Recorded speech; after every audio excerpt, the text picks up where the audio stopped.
Loving hard, got me scarred. Loving hard, got me scarred. Got my guards up. Got my guards up. Unsure what's real, I got my guards up. Taking time out to heal, I got my guards up. Running from love, I deserve to be loved. Worthy of love. Infatuation never got me far. Love and lust, I can tell them apart. See, I was blinded by love. Praying hard that he changed and stop breaking my heart. Was it love? Sometimes people sit to teach lessons. My baby was my biggest blessing. Now I crave romance and affection, mentally connecting. No temporary sexting. Deep like an ocean, I keep my mind open. Weigh my options, baby. And no time for settling. I can keep settling for temporary lust again.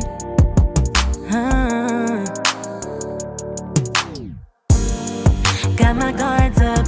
Loving hard, got me scarred. Loving hard, got me scarred. Got my guards up. Got my guards up. Unsure what's real, I got my guards up. Taking time out to heal, I got my guards up. Running from love, I deserve to be loved. Worthy of love, reciprocation. Love is what you give. First love yourself, you can love no one else.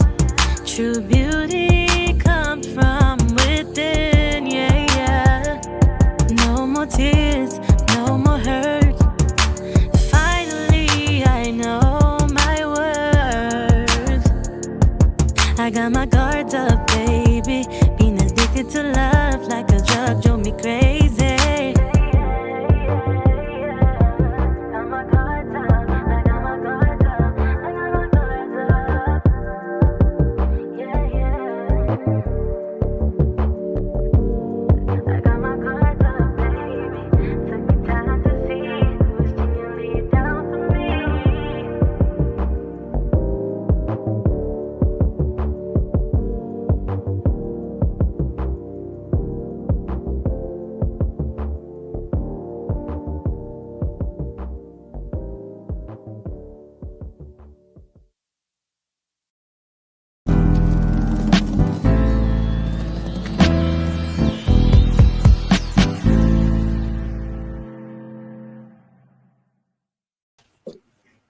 Okay. Hey. What's going on? What's going on? What's going on, everybody? I hope everybody's doing good. We come to a final bittersweet moment of the relationship series. It is our final. Definitely. And I'm your host, Natalie, and Sion, my co-host. And we salute y'all for rocking with us for 8 episodes. And I'm a little sad. See it come to an end. Definitely sad. It's been helping though. That's the thing. It's like so much jewels and there's so much knowledge. It's definitely been needed right there. So I definitely appreciate everything. Definitely. Yeah. Well, it ain't gonna be our last time being together. Nah, definitely not. So people that love our energy and all of those wonderful and just our feel good vibes. We will definitely be coming back on different content together. So I'm excited about that. Definitely. But I definitely love our energy and being able to bounce off of each other. Hey, babe. And before we get started, I had a couple of shout outs I wanted to do. Okay. One's actually really good. So I wanted to say happy 32nd birthday to my sister Jade. Today's her birthday. So I'm saluting you, and I had a wonderful time. We got to get together yesterday and have a get together for, and it was a lot of fun. And so I really enjoyed that. Wow. And 32? 32. Wow. Man, make me feel old as shit out here. Yeah, that's crazy. 32 was a good year for me. I don't know about for anybody else, but it was a great year for me. Wow. I tease about getting older, but I actually am very much so embracing it. Right. What I know now, I don't want to go back. Right. Nah.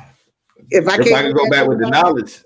yeah, if I go back with what I know, then hey, it's Right. all good. But if I can't, then I'm gonna rock it out right here where I'm at. Right. Might not go as good as the next time around. It's like, yeah, it might be worse, Like, we think we know it. We thought we knew it then. Like, our plan ain't God's plan. So it's like, leave well enough alone sometimes and be thankful.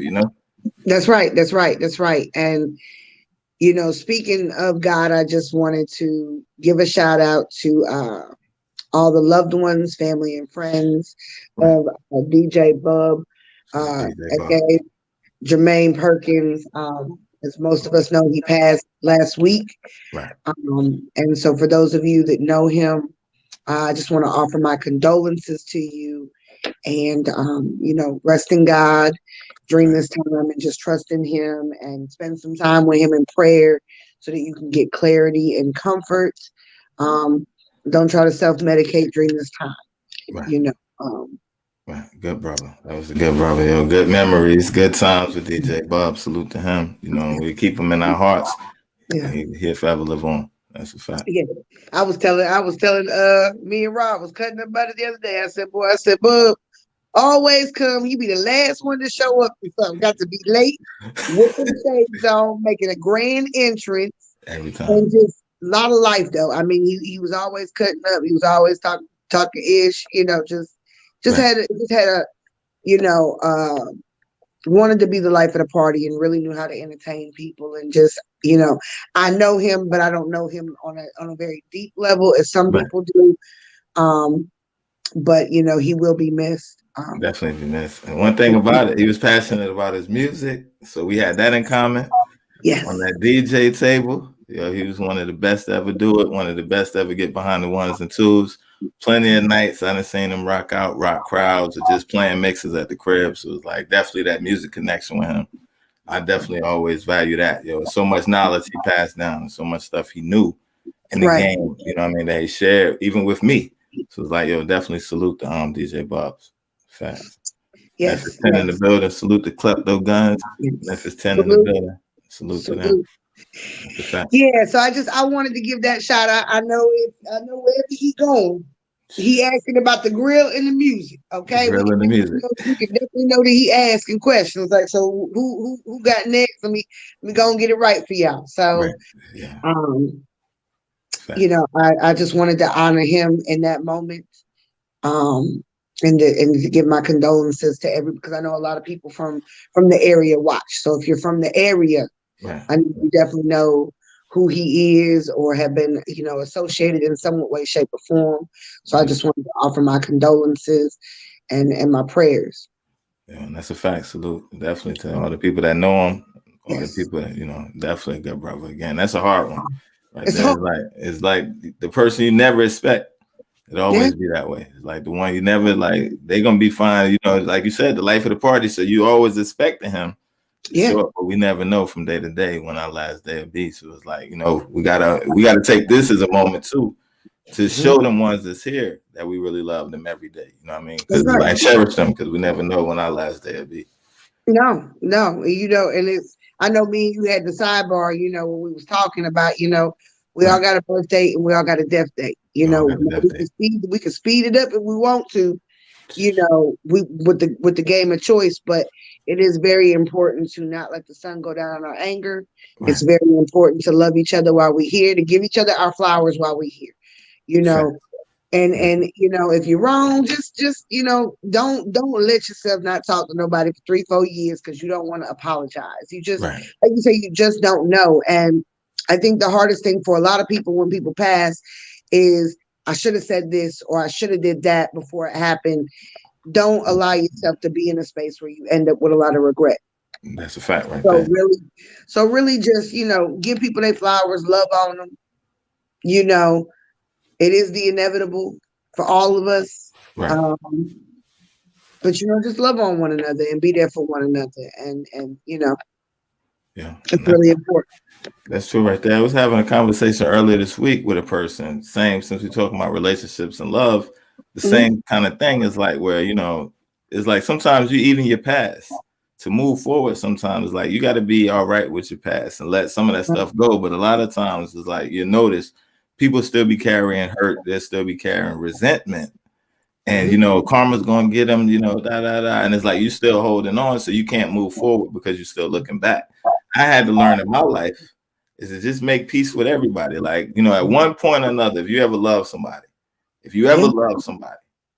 you cared about that person. You didn't just fall in love with them out of Right. nothing. Now it's like whatever happened, they may have showed their true colors, and it's like now I know who you are. I got to step away from you. But that don't mean wish bad on the person or wish 5 years later you're still angry. It's like get back to that peace where it's like inside yourself. That's Like, right. even if not for them, I'm gonna forgive them because I can't go and I can't move forward with all this baggage from the past. It was like sometimes it's better to just wish them the best because, like we said, you never know. It could be their last day tomorrow. It could be the best friend that you fell out with. It may be the last time. 5 months done passed, and y'all still holding on to simple things. It's not important. So it's like it touches on so many levels, but it's like we don't look at it that way. It's like when we mad, none of that makes sense. No, it don't. Until it's too late. Now it's like, oh, I should have, like you said, I wish I could have. Wish I could have said this. So it's like, don't wait to that moment, even in your anger or getting upset. It's like never give a person that much power to control your emotions, because the person that controls your emotions, he pretty much controls you. Yeah, that's right. Right. And that's why when we talked about, I know we talked about it a little bit in relationships in the series that you have to be able to manage yourself.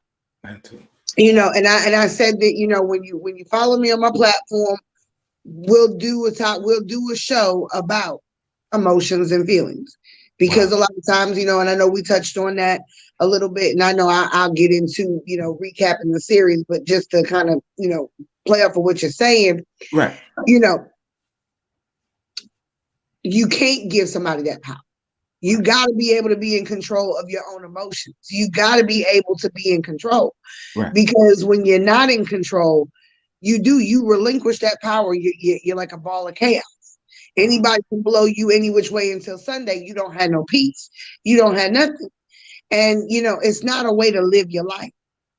No, and until you learn how to control that, you really can't be in a relationship with someone, because you don't have the ability to control self. Right. And people will recklessly say, oh, well, you made me do it, or you made me come out of character, or this is your fault. Like, you can't control how nobody else responds, but you can control how you respond. Right. And that's a kicker for a lot of people. Like, you got to learn to be in control of you. How do you get to throw that off on somebody else? Right. It's like everybody want to act the fool, like, but it's self-control and restraint. It's like, if anybody, you hit me, naturally I want to hit you back, but I'm thinking about the consequence after. Now I'm gonna say, you hit me, I might hit you back. I don't know if I'm at the turn the other cheek stage in my life. You hit me, I'm gonna hit you back, because I ain't nobody punching. We're not doing that. We ain't doing that. But words, things like that, it take a lot to kind of razzle me. But you still got to check yourself. And sometimes you got to ask yourself, why are you so defensive about it? Right. Why does it bother you so much? That's the point. Because that becomes an internal thing. Like we get to points where we feel so need to have to prove somebody wrong about something, or that's not true. But why do you need other people to believe that? Because your character is going to show through who you are anyway. So somebody can say whatever they want to say, but your character is going to validate whether or not that's an accurate statement. Because people who know you would be like, "No, that person ain't like that." Nah, they ain't about that. They ain't about that life. But you want to make somebody else see it your way. You gotta look. You be out here all messed up. You worry about people all the daggone time. That's real. And But that's you the got to thing. take responsibility and accountability for yourself. Yeah. And that's the thing. One of the things that I've been hearing throughout the series, either in the trauma and in this one, it all goes back to eternal. Looking inside of you. It's like, okay, the relationship, some people, that person was a fool. But what inside of you was attracted to the fool? Or what inside of you made you want to look for fools? If the last 4 people you've been with are fools, what inside of you are looking at them or didn't go right? Not just it was their fault. Salute. So it's like, it's not always their fault. Sometimes, like you said, it's like nobody wants to take the accountability or the blame. So it's like it was your fault if you would have did what you had to do. But it's like one thing I learned from the show is like, what could I have done different? Right. Or to reevaluate it, like maybe I could have handled it and got a different outcome this way. Right. So it's like instead of pointing the finger, look at myself first. Make sure I did everything right. If I did everything right, I'll be fine because I can't control what they did. So it's like it all goes back to, like you said, looking inside yourself in these situations. And but you know what? That's the reason. And I just want to kind of give everybody the reason I did the relationship series, or we did the relationship series, right? Is because this is like hashtag everything right now. Everybody wants to be in a relationship, especially since the pandemic kind of hit. It's been, people are seeing themselves different. Right.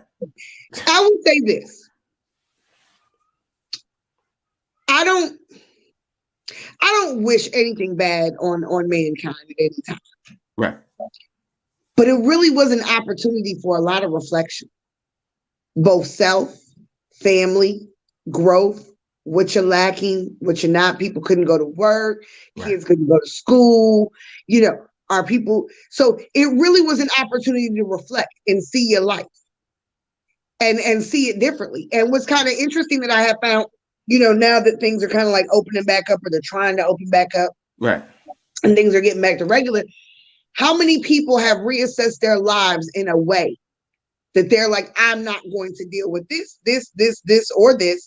You're not going to treat me like this, or this at work. And if you're not going to pay me, I'm not going to come, and so forth.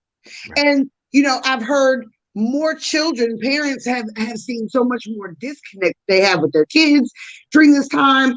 So I think there was an opportunity for a lot of positive, for us to see things that we needed to see so that we could fix some things.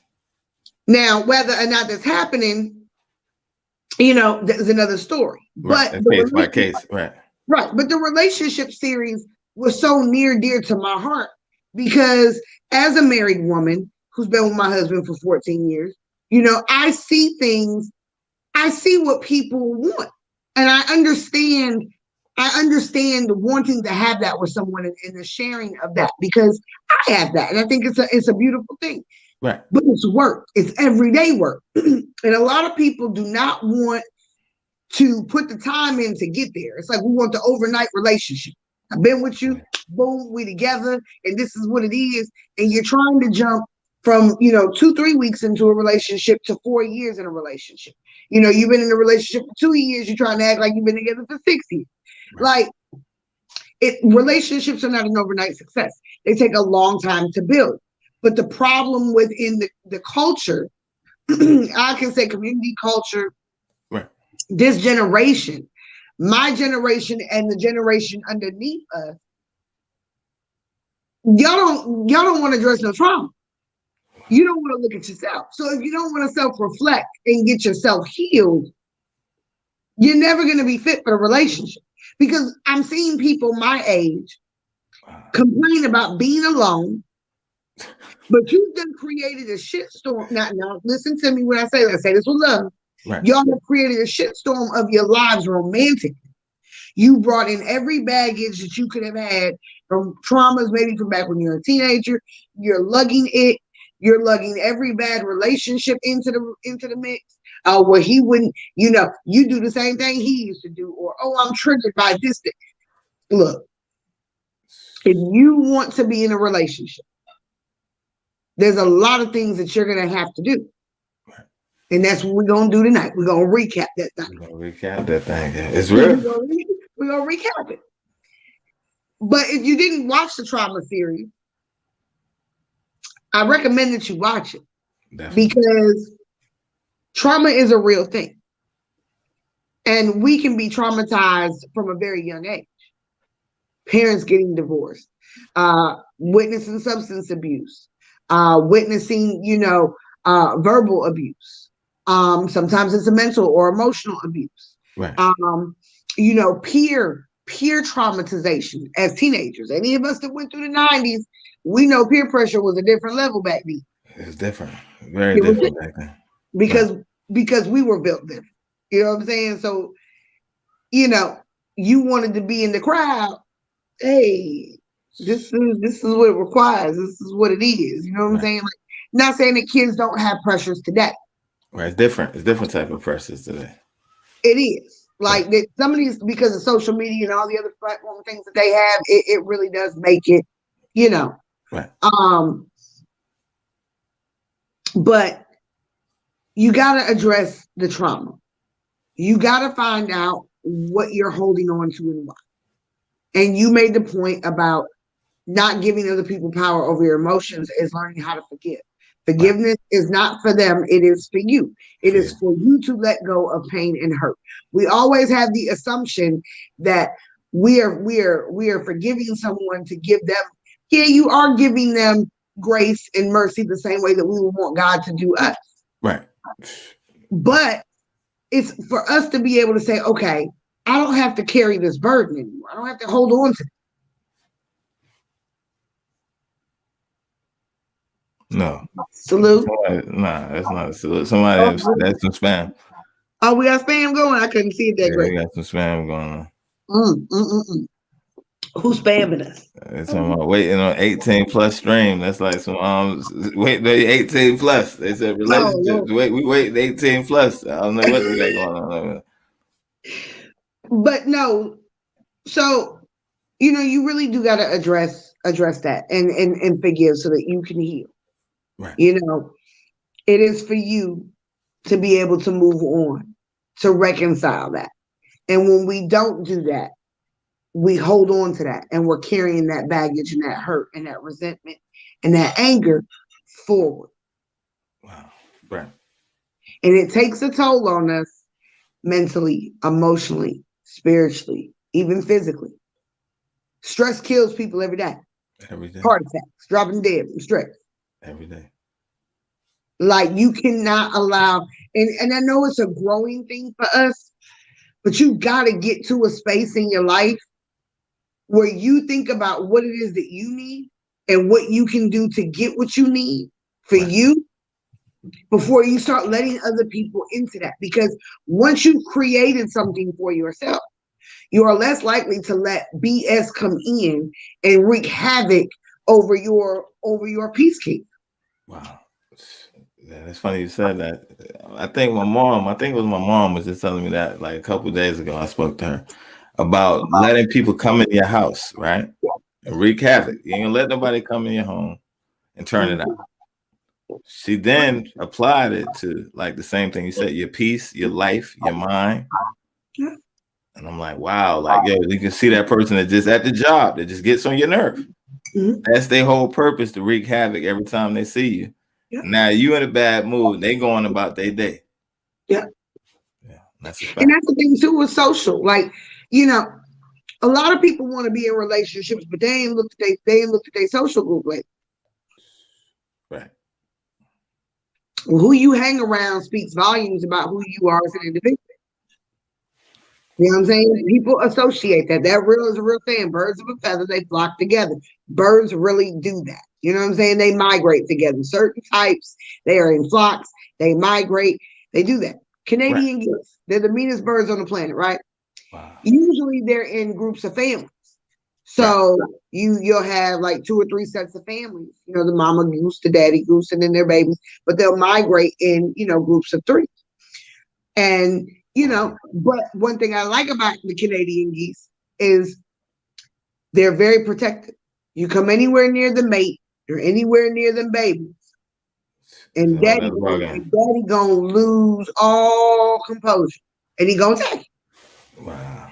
But that's how I look at my social circle. Like,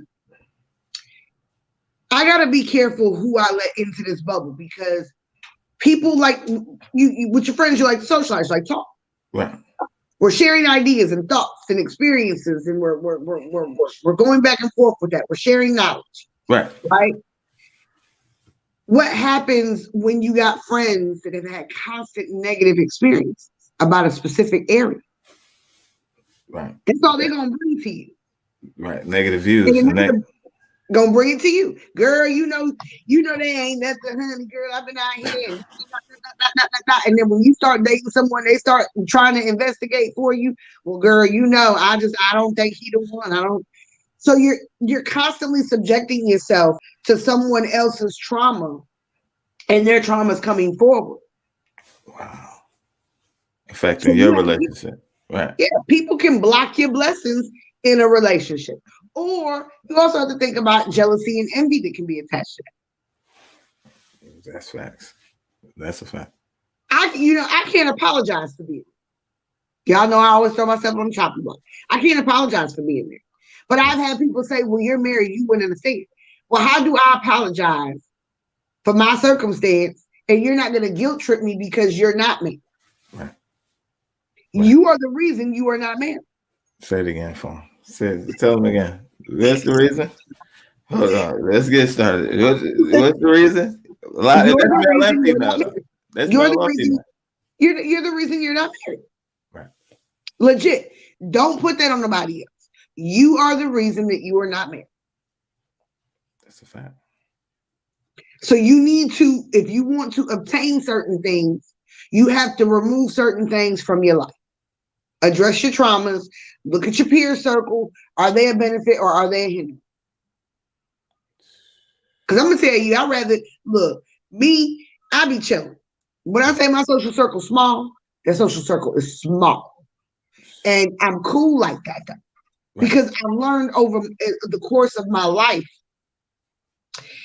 I don't need all that I thought that I needed. You get what I'm saying?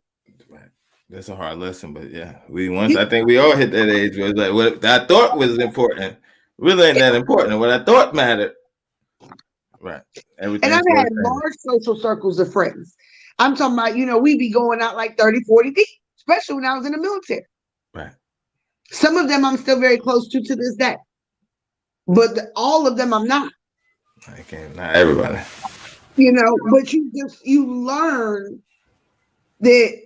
Yeah, these were fun times and it was great. But as I'm maturing and I'm becoming an adult and I'm starting to accumulate things in my life, I got to protect this.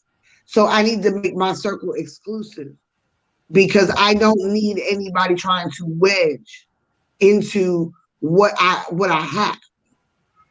Wow. People that can be genuinely happy for me. People can't be happy for you when they're themselves are miserable. Yeah. And we know a lot. And ladies, I don't know how many of y'all are in here tonight, but I'm going to throw this out here right quick. Women are worse than men when it comes to misery loves company.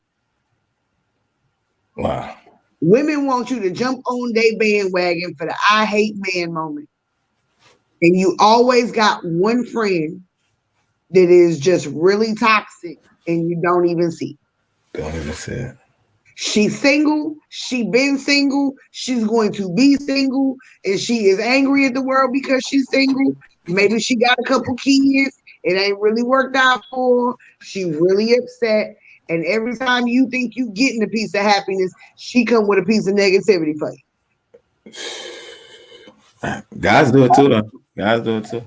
Do they? They get, because what happens is they feel like now you spending too much time with your girl. You ain't hanging out with them no more. We ain't doing the things we used to do. Now you putting her before me. You got those people.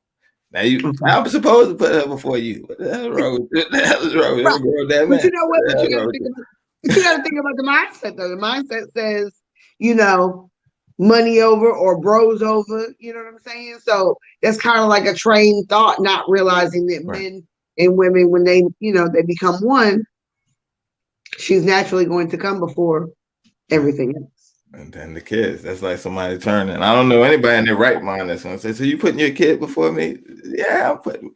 Right. Right. Same difference. Right. Same. Same difference. Right. So I don't know. I hope y'all looked at the flyer tonight. So tonight is open discussion. We're going to recap this show. We're going to recap the series, kind of, reminisce a little bit, talk about some highlight points. But I want all your comments, questions, everything you got, put it in the section below. We want to talk about it.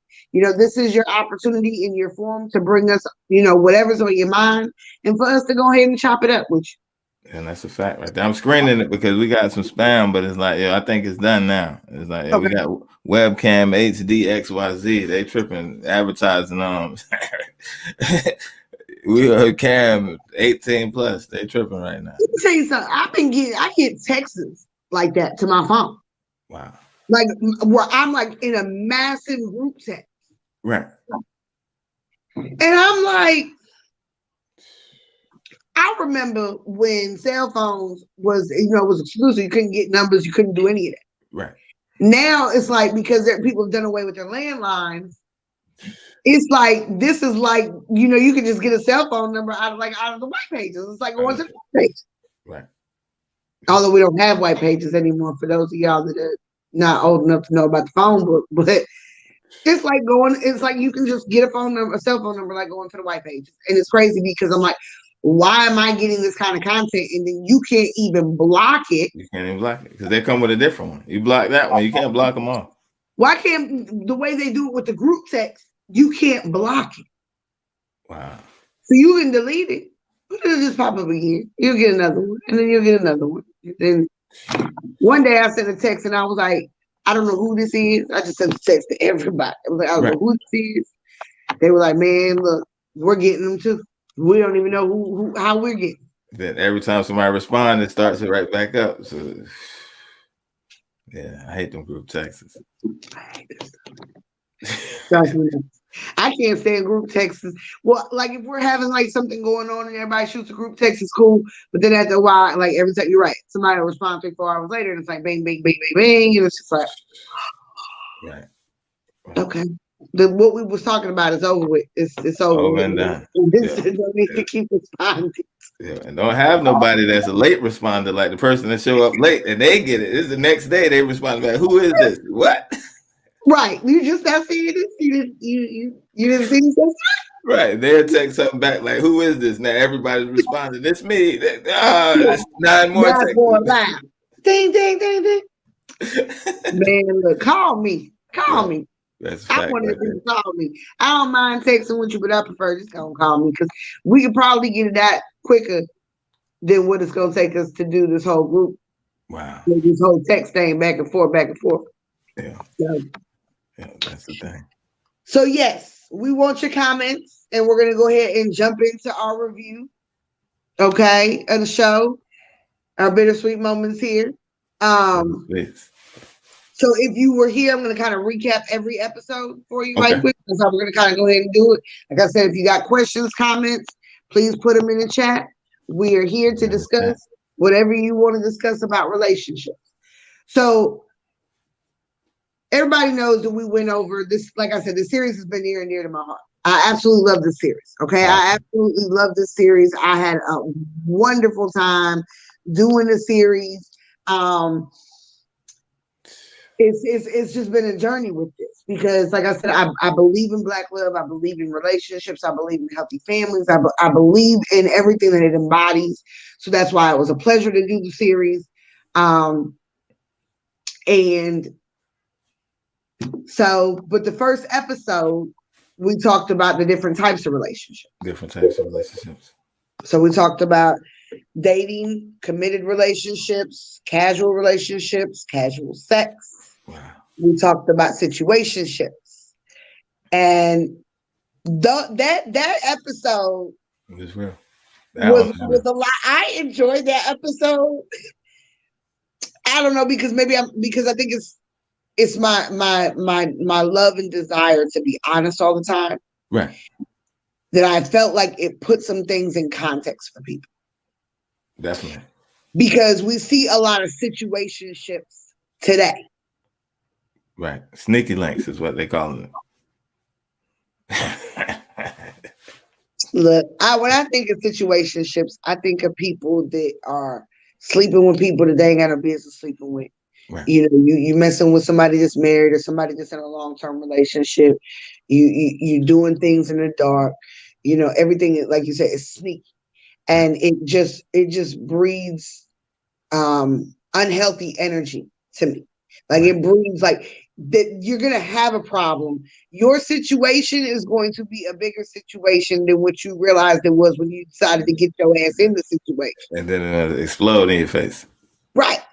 Now I you love really got trauma and pieces that you got to pick up because you don't know. Like I said, if you're messing with somebody that's involved with somebody else, that can go south real quick. We Right. just talked about it. A lot of people can't manage their emotions. Right. A lot of Right. people don't know how to have self-control. Right. People get killed for less. For less. Especially that.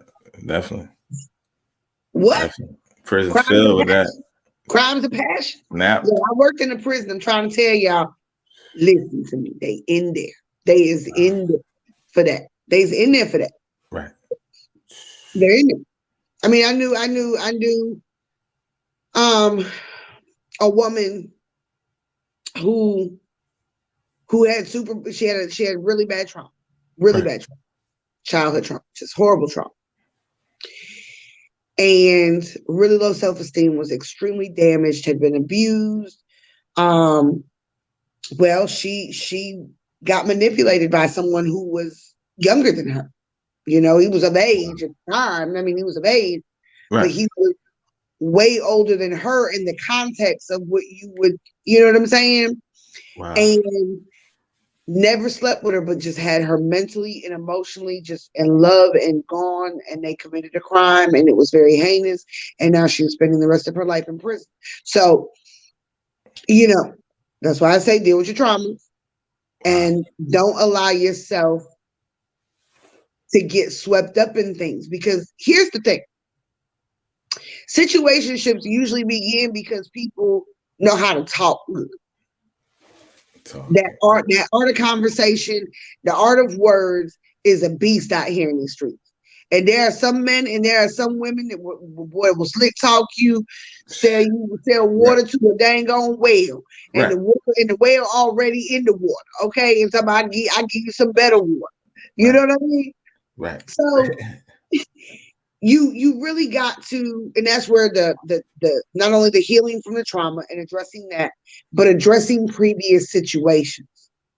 We talked about if you address past relationships and what went wrong and take self accountability as well as identifying their fault in it, what it does is it helps you to navigate moving forward. Right.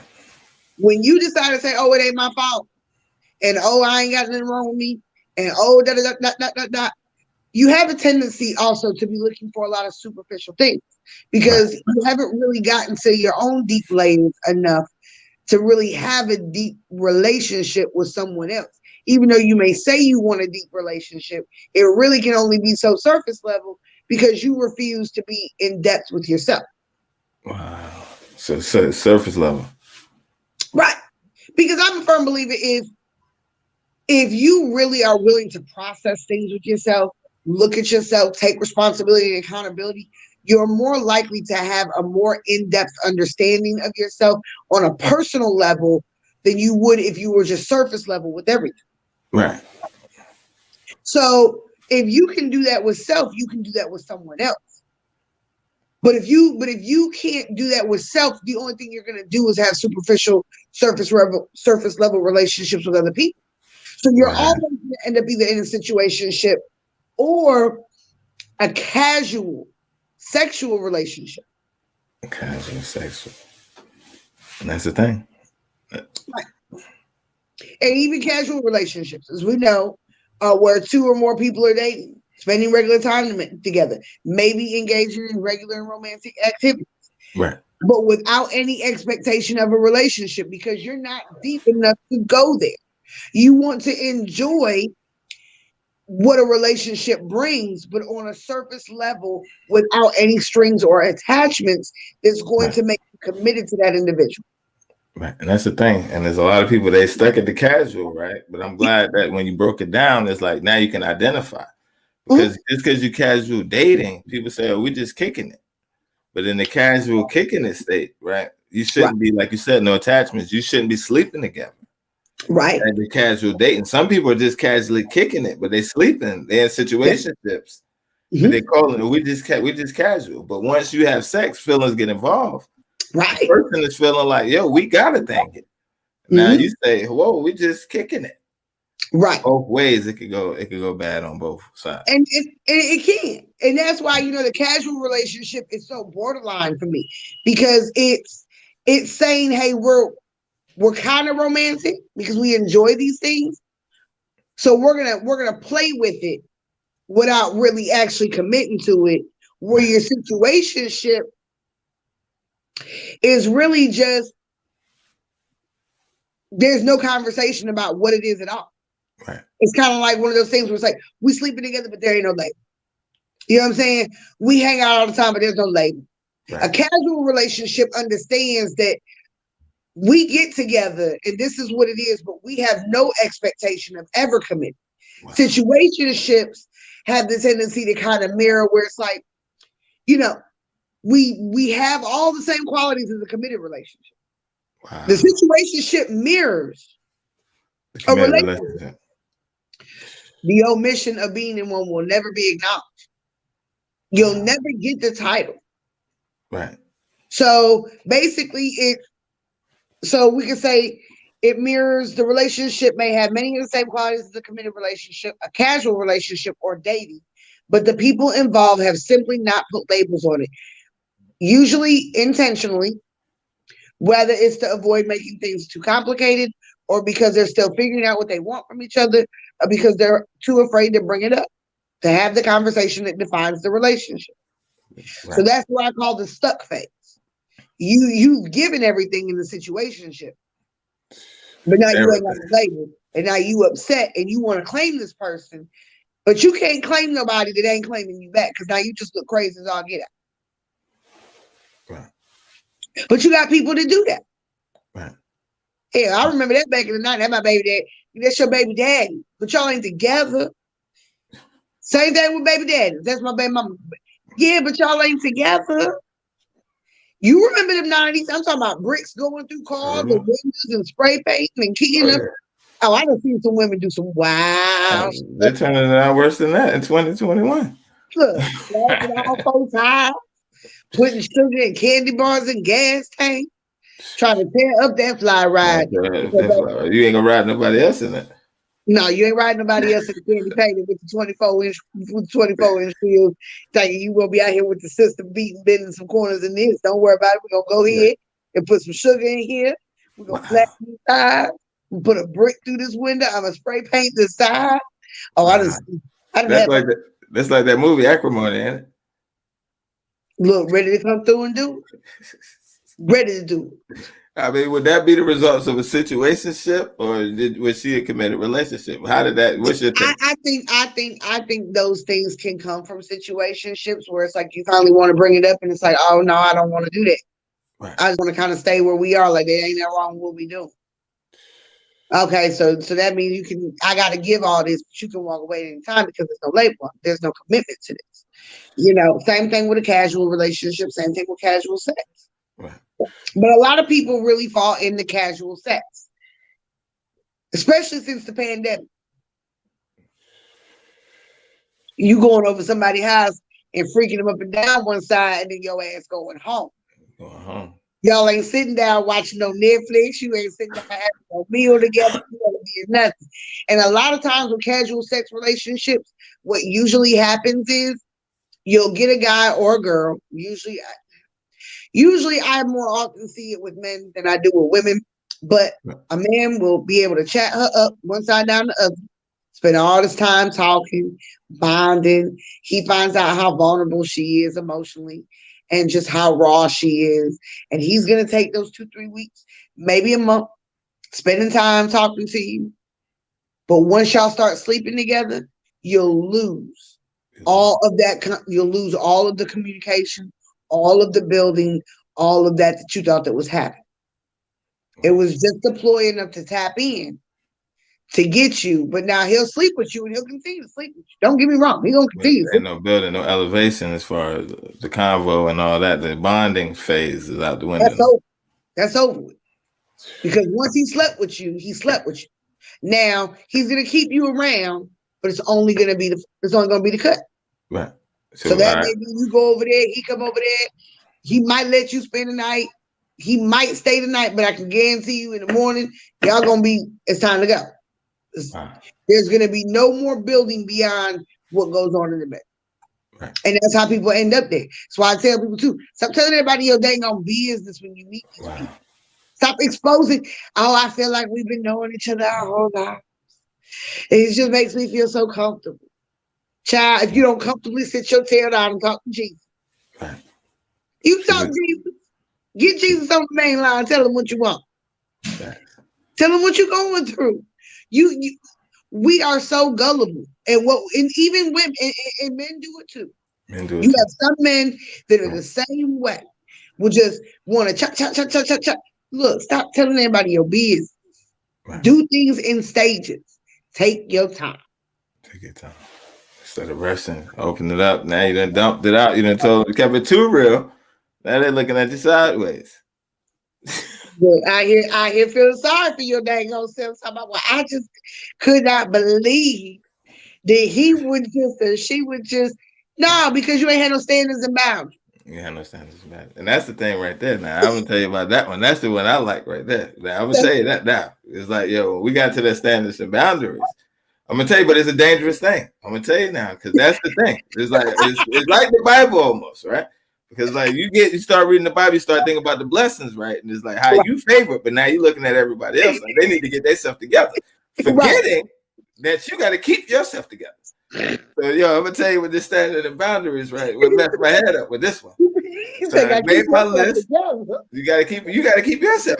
Don't keep your eyes on them.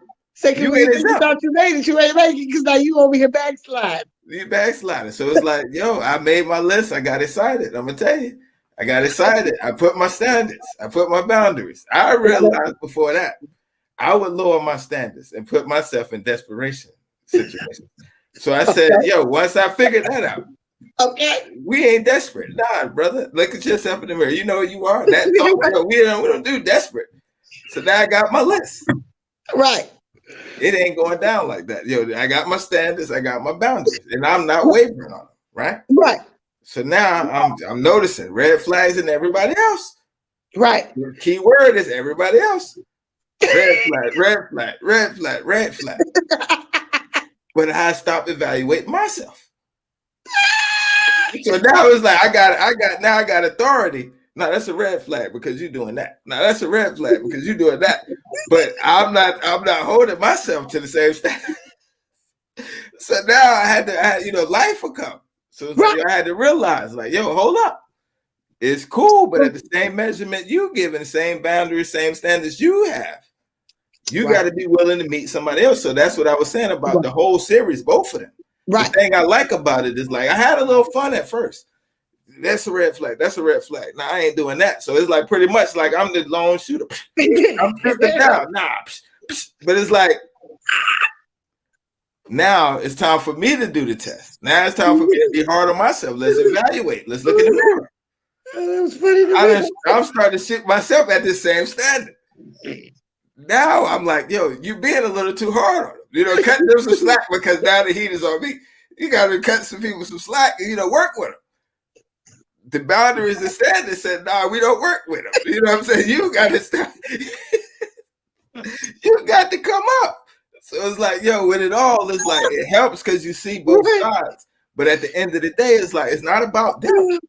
No, it's like because even if I look at it like, okay, you're shooting red flags down, but why are you in that pond? Right. There's something over there that if you keep looking over there, something inside of you likes mess. Something over likes toxic. Something inside of you like foolishness. That's real. I can't believe the baby let us surprise the boy. He said, I'm shooting him down. But it's like when I look back at myself, it's like, yo, it's real. It's like, yo, I gotta hold myself to that same standard. It's not just me shooting them down. Right. We coming up. So that was an eye opener right there. So it's like, that desperation is real.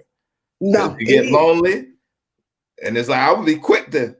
Well, maybe I work with this one. You ain't working with nothing. You're desperate. Is what you said in desperation. You're lonely. So right. now I just call a spade. But that's from the Right. series. It taught me that. Like both And sides. people get mad. You remember when I said it on the show when I said stop being desperate? I know people got mad at that. Look, it is what it is. Right. You got to call it what it is. You got to call it what if you keep on sugarcoating everything with yourself and with other people, you're never going to address what needs to be addressed.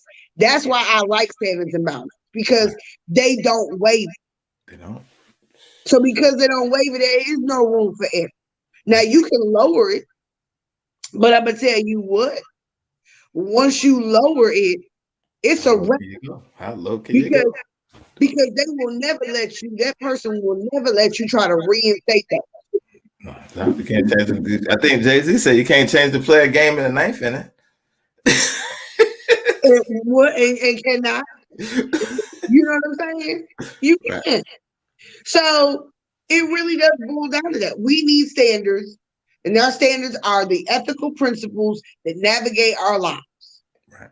They are like our personal code. We talked about that. Our personal code, which navigates our choices, decisions, and even our intentions. Intentions. Even the intentions, just the thought of it. We know what you're thinking. Right. This is the fundamental ideals that we hold dearest to our hearts. Our standards determine what's important to us and effectively help us to direct our motivation and our direction. Our standards are the fundamental foundation of our character. Right.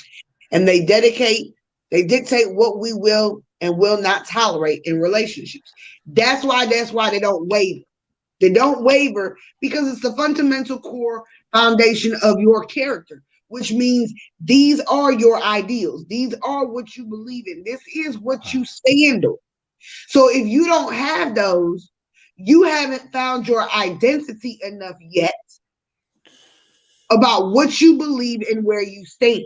Right. Character is one of the most important things. I love what my husband says all the time. My husband says, and he always say it to our kids too. He said, your character is not measured by what you do for other people to see. Right. It's measured by what you do when nobody's watching. When nobody's watching. Because if nobody's watching and you're still sticking to that same thing, then that's your character. But if your character is a front for somebody, then it's not a real thing. Right. It's the facade of something. And eventually those walls will come down. Right. You can't wear the mask for so long. But you can't go into dating and relationships without that. Because when you're dating, the standards are going to be brought to the light, right? Right. These are the things that we're talking about. These are what we let people know. You gotta like children. I got kids. You know, you gotta want to get married because I want to get married. You know, these are, you know, you gotta treat me well. You must be honest. You you know. So if these are the things that you're saying, right? But then they don't measure up long term. You saying, "Oh, well, I'm not having sex till I get married, and that's my standard." And boom. But if you turn around and go sleep with Joe Flo, Joe over here, after 3 days, JoJo don't believe that standard no more. Nah. And JoJo not gonna take you serious because your character is flawed at this point. Character flaw. Both sides, and same way with men, they flaw themselves. They start exposing lies and holes in their armor. Women have lost respect for you, like yeah, you can't get it back. You can't. They ain't just like something you snap your fingers and get it back. It's like character is a big one. It is, and that's why you really got to have this in place. You can't move forward to date nobody, to do any of those things. From 2 on down, if you ain't get 2 down pat, you can go and hang it up. You ain't ready. Right. You not ready. Okay? Wow. The importance, all healthy relationships between partners are characterized by communication, respect, sharing, and trust. They are based on the belief that both partners are somewhat equal and the decision-making in the relationship is equally shared. But that's based on the standards that they share. And usually they will mirror each other. Anybody who's married or been married or in a long-term relationship, you know that when you become one, it's like a reflection. Right. I should be able to go somewhere, right? I should be able to go somewhere and represent my husband without him being present. My husband should be able to go somewhere and represent me without me being present, and we become a reflection of each other. You know, wedding rings are a modern day thing. Right. Back in God's time, they didn't wear wedding. Do you know that I've seen married couples that don't wear rings to this day? Right. But I can tell that they're married when they're in public. Wow. We wear wedding rings because we want to symbolize to other people that we're married. But really, if you're intertwined the right way and really indulged into that relationship, when people see you together and your interaction, they will already be able to know that you're married. Wow. So, I got to mess with you. So that's like the Method Man song. You don't need a ring to be my wife. No. All I need is that's him and Mary J. Blige. That's a Method Man. That's a jam right there too while you playing. Wow. Look at that. But a lot of times we feel the need to say, oh, well, I need a ring. Okay, so if you get the ring, then what? Oh, well, it needs to be 4 carats. It needs to be 5 carats. It needs to be this. It needs to be that. I need to work. Are you in it for the diamond or are you in it for the relationship? Because, baby, at the end of the day, the ring doesn't make the marriage. And if he gave you a 1 carat or a half a carat or 7 carats, doesn't mean he loves you any more or less. All right. So I'm glad you brought that up. I think about a year ago, maybe a year or two now, there was a post going around on social media.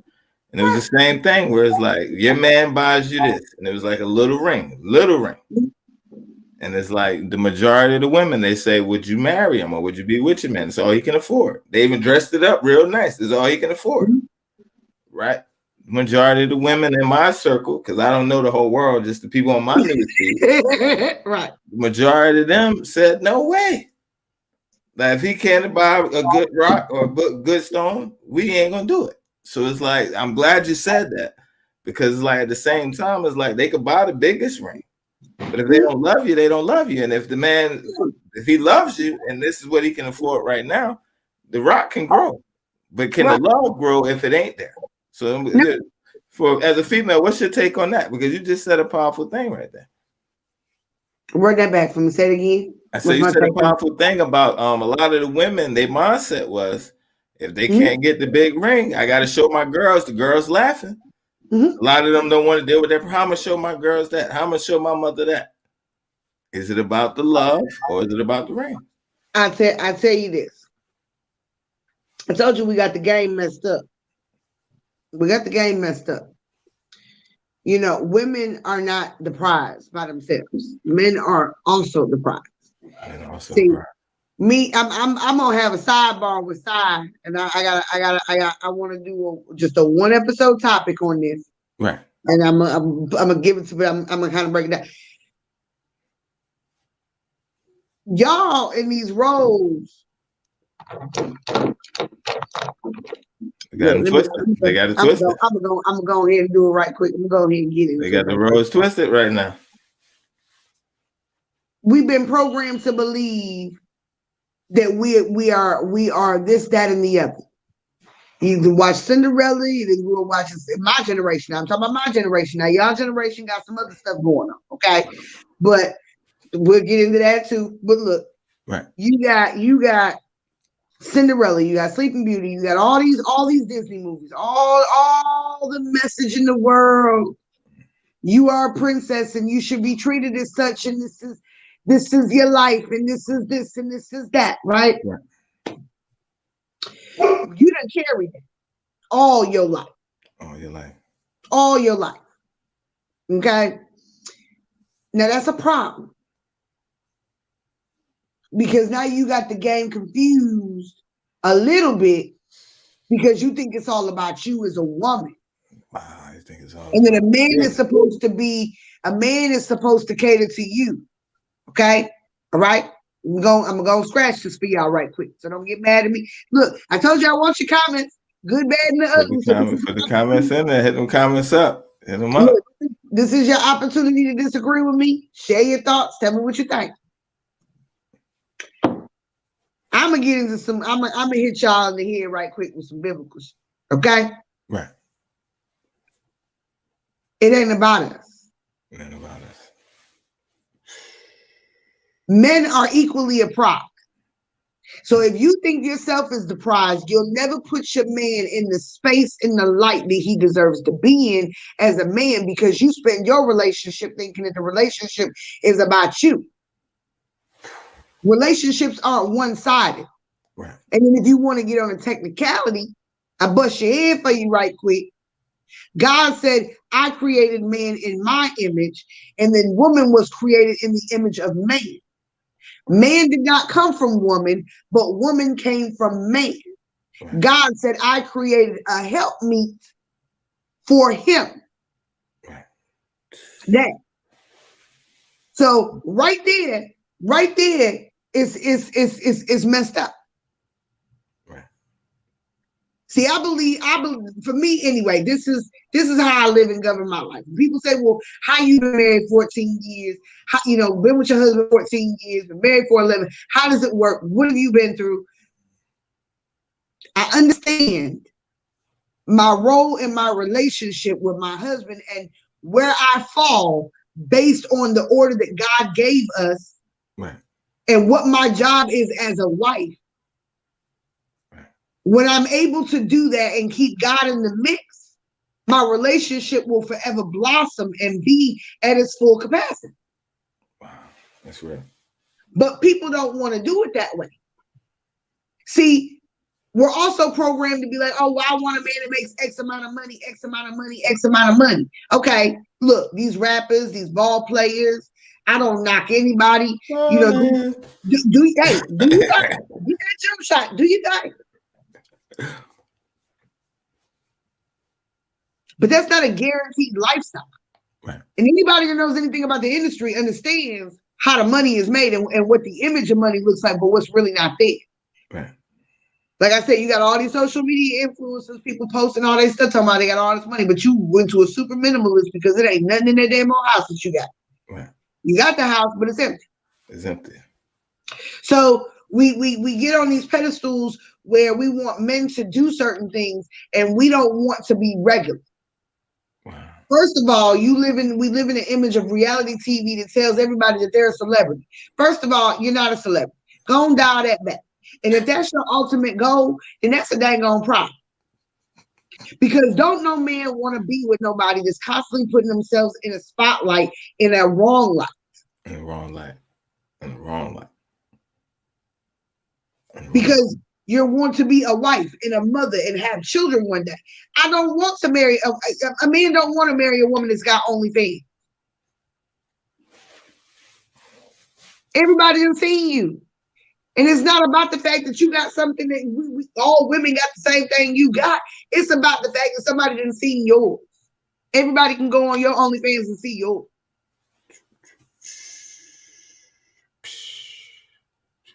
But you talk about you want a 7+ carat. You want. I done heard people say it's got to be 4 carats or better. 4 carats or better. You got to make 6 figures. Driving a car on rims, 24-inch rims. You making 6 figures. I said it in the series we just did. You making 6 figures. He don't want you. Watch Kevin Samuels. You can get mad at me all day about it. Kevin Samuels speaks to real. Right. A lot of the men that you wanted to making that kind of 6-figure money are corporate American men that have been in the business for at least from the time they was in their late 20s to early 30s until they're about 40, 45 years old before they start seeing that kind of money that they see. Wow. And at that stage, you think you want a man that's got some money, he's not going to take you in your BS. No. Now, you can go get with you a rapper. Right. You can go get with you a ball player that lived that lifestyle, that liked the cartoon stuff, who like the women with the cartoon look like bodies. Right. Cartoons. Mm-hmm. No, I thought that was a real statement. And I had to really sit on that. See, this is where I talk about standards and boundaries, right. Really getting yourself in check. Because what you end up doing is you try to mimic what everybody else is doing, so that way you can be in a space to keep up with the trends so that you can be the pick-me person. Men do it too. Right. Why are you 40-some-odd years old with some skinny jeans on? You a grown man, bruh. A grown man. With the but you running around here trying to keep up with Lil Uzi Vert and all them trying to, you know. Wow. You still flim-flamming with the wind because you don't know where you fall in life. That's clear.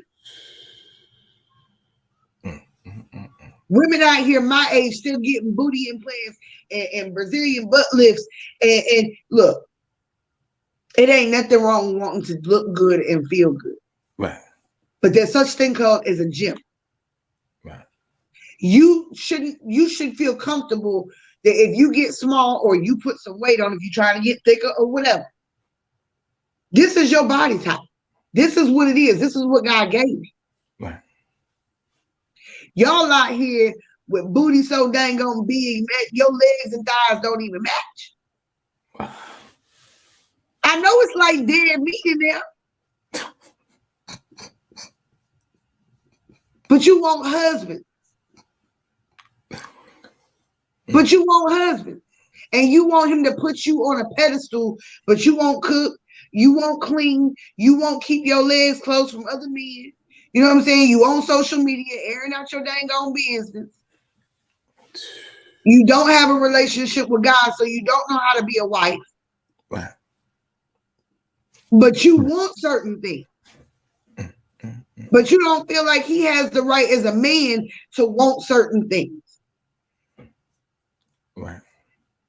You want a man that's gonna put, 6-7 carats on your dang on finger, but you running around here at the club every weekend. You out here messing around with, you know what I'm saying? You don't have no substance to bring to the table. I ask everybody to look up the definition. If you're a woman, look up the definition of a helpmate. A man don't want your masculine energy. He don't want to feel like he can't get peace in his home. You know what I'm saying? That you want to be the man in the relationship. He don't want to be with you if you're gonna be about that. How does that work? How does the female be the man in the relationship? I don't understand that right there. That term, I don't even understand that. But that's the independent mindset. See, we're raised to believe a certain thing. Right. See, I was raised I had grace of God. You know what I'm saying? I grew up in a traditional household with my grandmother and my grandfather, and then even my grandfather's brothers and sisters, they were all married and had families. So it was all very traditional viewing for me coming up for a very long time. Right. Now, until about the age of 12, things shifted in my life. But I always had that view coming up. Right. See, I believe that in order to be a wife, you have to be taught how to be a wife. That's it. But if you've never been taught how to be a wife, you don't know how to be a wife. Right. And if you've never been taught how to be a husband, then you don't know how to be a husband. Right. Now, that doesn't mean that you can't learn those things, but you don't learn it from the world if the example wasn't there for you. You learn that from God in the good book. Or somebody that's doing where you're going. They've been married 30 years, 20 years. You find your mentor. Right. Right. Because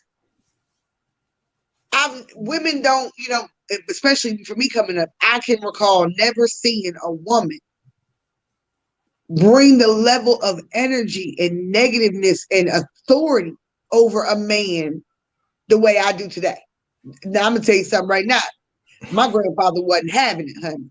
I know that for a fact. That man would have probably had a heart attack. But women didn't act like that. And I'm not trying to take us back to the 50s. I'm trying to say that you still have to embody some of the because traditional values have proven to work. Right. Now, I'm not saying it in all instances that men can get big-headed, and if they didn't do things wrong or take advantage of the situation.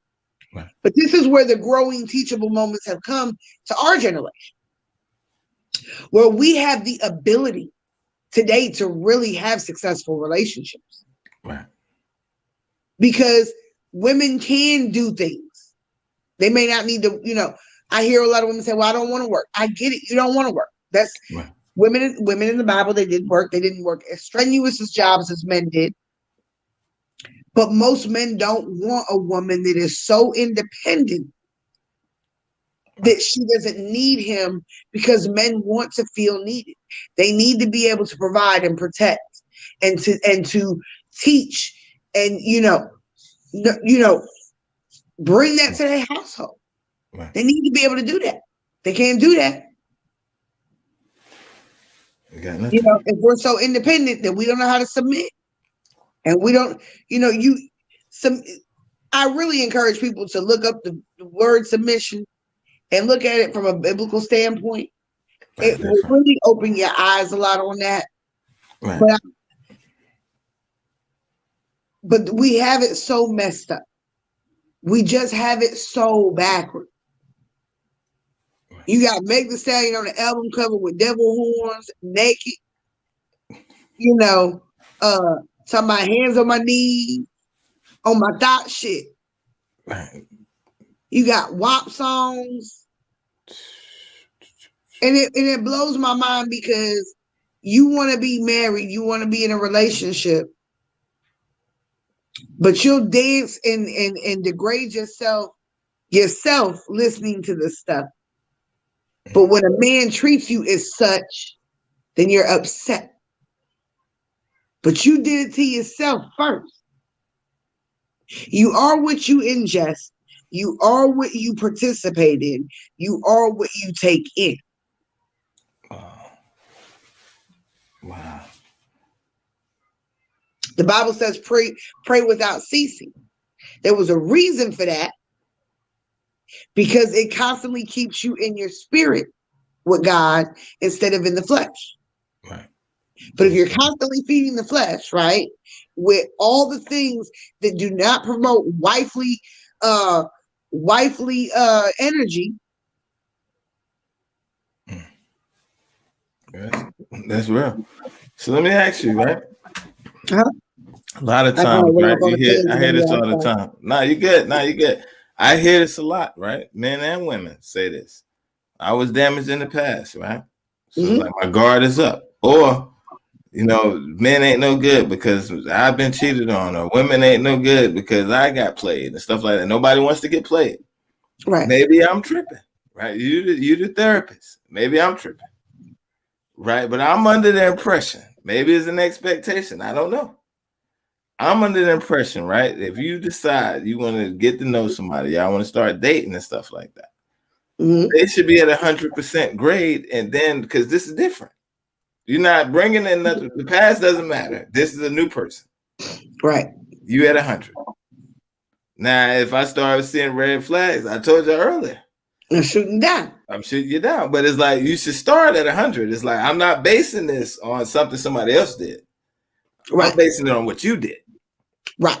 But I see a lot of people come in already with pretenses and guards up, and I ain't with that, or I'm a snap because this would happen. What is your take on that? What do you think? Like, going into a relationship, casual dating, becoming serious, all of that. Even I think even in the beginning stage, right? It's like, I'm judging you on you. Or am I tripping? Right. Okay. I feel like, now I want to make sure I word it right. All right. So I view that as this. You got unresolved trauma. You didn't process because you're still blaming something. So you haven't forgiven to set yourself free of it. You haven't went through the trauma because now you say you got trigger points, basically, because so-and-so did this to me. So when you do this, it reminds me of this, right? So now you got trigger points and you're showing that it's unresolved, okay? And then you're also saying this. I want you to do A, B, C, and D, but I have a guard up. So you got to work to get me. Why do I have to put in work to make you feel secure when you should already feel secure before you got your tail over you? They call that applying the pressure. So we don't have to apply that pressure, or we need to apply that pressure. Listen to me. Listen to me.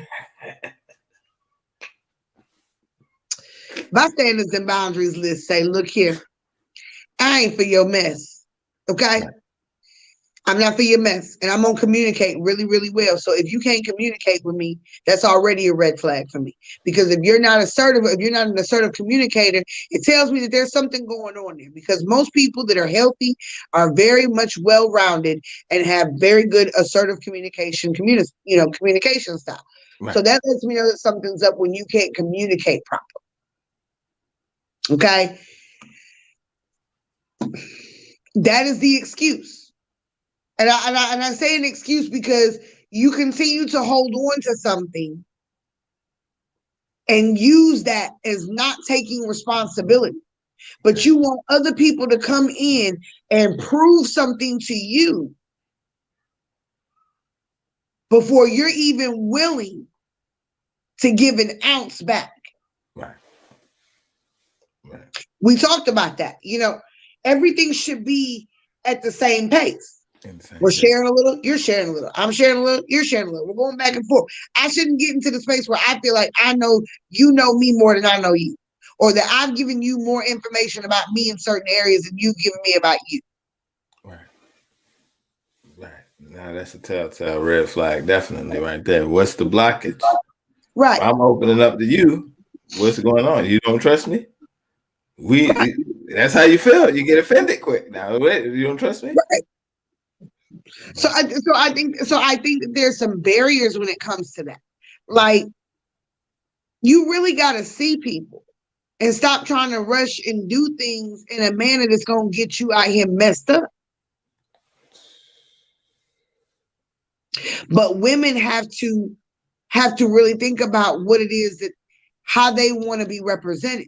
Women and men are not equal in certain lights. I'm just gonna look. We're really you about to make them mad. You about to make them mad now. They about to get hot. Yeah, they about to be hot now. You didn't say that up here.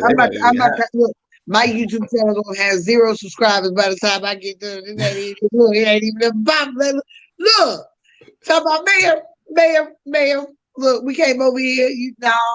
But no, listen to me. Right. You gotta understand. My knowledge comes from experience. It comes from education. It comes from working with people. It comes from my 10 plus years of being in the business, Right. But it also comes from my spirituality with God. So that's why I always say, put your comments, questions, your thoughts, anything in the comment section below, because right. it's an opportunity for me to see your point of view as well as for you to see mine. Right. But here's the kicker. I don't believe in the equalness the same way that the world believes in equalness between men and women. Gotcha. Because I can't do what a man can do. That's just real. Right. I don't piss standing up. Right. Nah, that's a fact. Like, I learned that even in the military. There are certain things that they're not going to let you do as a woman, period, point, but you're not getting it because you physically can't do it. Right. You mentally can't handle it. We have seen time and time again throughout society that women are more emotional creatures, where men are more logical and rational. We are built on 2 different playing fields. So if we're built on 2 different playing fields, that was done for a reason in structure. Right. God did that for a reason, which means we're made to play 2 different lanes and 2 different roles. But if the man is the head, then where does that leave you? You are beneath the head. So if you can't be with a man that you can give authority to, that you know is going to love you and care for you and honor you and cherish you and not abuse his authority as the head of a household, as you give submission and he equally gives you submission back, then you're in the wrong place. Okay, so let me ask you, what about the woman? Because I know somebody thinking this, right? You said the man is the head, right? Yes. So what for the woman that says, well, I'm the brain? He's the head, but I'm the brain. I'll say this. God said it best. If we're made to be the helpmeet, Right. look at women in history.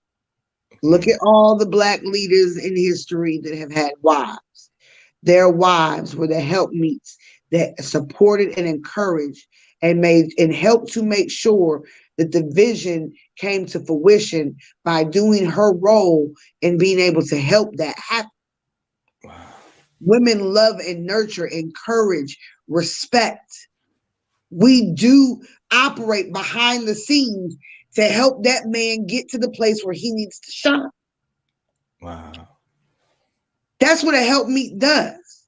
A helpmeet is not made. Look, it really is. It really does go against the grain for a lot of people in a modern day society. Right. You You're got in a modern competition in the relationships. You don't shine on me, now I'm gonna shine on you, but y'all on the same team. Y'all supposed to be one. Yeah, you're competing. But see, relationships are modern. Right. They're modern. We're in the 21st century. You try to take me back to the 1800s. Like, no, I'm showing you what's worked throughout time. Right. Since the beginning of time, that hierarchy has worked. It's just so all of a sudden, since the late 90s, it hasn't. Yeah, that's We need crazy. to switch that up, change it up. And now marriage is less and less. The number of divorce rates is higher. Through the roof. Yeah. You saying that just reminded me of a time, right? It's Uh-huh. like sometimes I was in a relationship, my last serious relationship, but it's like thinking back, we was a hot mess. Right? We had Right. a lot of issues, right? And it's like we Okay. both were stubborn, both was prideful. Like I'm not bowing down. But Okay. let me tell you, right? It's like, but we would look at, life, reality shows, real people, just people that we knew in general. And we were both, friendly people, so we knew outside people. And it's like, we would come and have our communication time. Right. Be like, this is going on, and bop, bop, bop. And we would base our relationship. We ain't as bad as them, are we? We was a hot mess. We were out of control. Our stuff is terrible. What the? I know you didn't actually be as bad as them. We jacked up. But we would literally like, we ain't that bad. And it's like, or something you might see somebody else stuff jacked up. And it's like, we actually high-fiving. Like, well, we ain't the worst. Right. We knew we had nothing. We knew we had nothing then. But it's like people do that. It's like they look at other people's stuff and they say, well, our stuff ain't, but it's like you're not fixing anything. You're not communicating. You're not working to make it better. So it's just going further and further away. But you're looking at other people. Well, we ain't as jacked up as them. Well, such and such, they just slept around on their mate. We ain't doing that. We ain't that bad. Right. You are that bad. You doing nothing. It's like once y'all stop working, but it's like, do you notice that people do that? It's like sometimes they base their success in their relationship on other people. Is almost like a competition where they falling apart. Oh yeah. Okay. Look, especially when you're in the married game. Yeah. But I hear it all the time. How do we get like that? How do we get like y'all? How do we have what you and him have? I want that. You can and I take it as a compliment most of the time. Right. I think that's a very beautiful thing. What about too many compliments? But I think it's a beautiful thing that you look at us and that people look at us and see us as a success story or something they would want to model or to have what it is that we have. Right. But I always tell people, you got to ask questions too, because you can't just assume that we ain't ever been through nothing. You can't just assume, that this is like, you know what I'm saying? Right. So that's my thing with that. Like, yes, usually you got when people come together, and I think most people have dated people or been in long-term relationships with people where they just click. It's like you just, you know what I'm saying? It's like an instant balance. Like, oh, this is amazing. This works. This is great. Right. When you get me, I get you. You know what I'm saying? We got that in common, and so forth. So I think that's really really a great thing. But I think that it can go south because of so many other things, like we talked about, past baggage, past traumas, you know, not understanding where the relationship is going and how that really looks and how that evolves. Right. Not having healthy roles in the relationship. You know, people get with people for the sake of being with people today. People get with people because they like the way the sex feels, and they think that the sex is going to make the relationship everything. Right. And what it is you either pussy whipped or you dickmatized, and that's it. And you struck there. You are stuck and struck there, and you think the relationship will be a benefit because of how someone makes you feel temporarily. Temporarily. But that temporarily, we know, we talked about it in the series about the brain chemicals and the release of that and what that does and how it's naturally created for you to bond with your mate. God actually has it designed like that. So you'll have to go back. I think that was episode 4. Was that? I think that was intimacy and sex. Yeah. Was that intimacy? Yeah, intimacy and sex. Yeah, sex, love. Yeah, sex, love, and intimacy. Yeah. So you play with fire on so many levels with that. You gotta be careful. But that's why, I've learned, okay? Now I use myself all the time on the show. Right. In 14 years, I've had to learn. Like I said, I had a great upbringing for the model of traditional marriage and what that looks like. Right. And I understand that now more so than anything because my grandfather built houses. Wow. And he was a firefighter and was chief of the fire department. Right. And my grandfather did all the manly stuff. My grandmother didn't do that. Right. She cooked dinner. She raised kids. She washed clothes. She did this. He did that. Right. And as an adult now, I understand why that is so different. Wow. I wouldn't want to build a house. Right. I wouldn't want to build a house. No, like for real, I wouldn't want to build a house. Right. There's certain things that I can look at in life and say, I generally do not want to do that. I think a man is more suited for that position. Right. Physically, mentally, they are more suited for that. I probably break down as a woman because I'm emotional. That's a very hard position to be in and not get emotional at certain, you know what I'm saying? Certain jobs, certain points, certain things. It's like, could you really uphold and withstand that? Right. Or are we fighting for equality and to prove that we're just as good? We are good in our own lane. Right. We always want to cross lanes. Right. We were both created to be one whole. So if we competing to do the same thing, we still ain't got nothing. We both the same half. But that's the feminist movement. The feminist movement is designed to break relationships, to break families, to disrupt that order. Right. My husband said something. Though. What did he say in the car? What did he say? He said, we talk about equality. He said, but then women will turn around and tell you that it's my body, my choice. We ain't equal in that. All right, now you're gonna get us canceled. No, but yeah, I'm joking. No, I'm serious. I'm serious. No, I'm joking. But it dawned on me, and I was like, that is an interesting point. He said, I'm serious. He said, we have these kind of talks. Right. But he just really made the point where it's like, women want to be equal and dot, but then they don't want to give us equality when it comes to certain things. They ain't giving us equality when it comes about their body, their choice.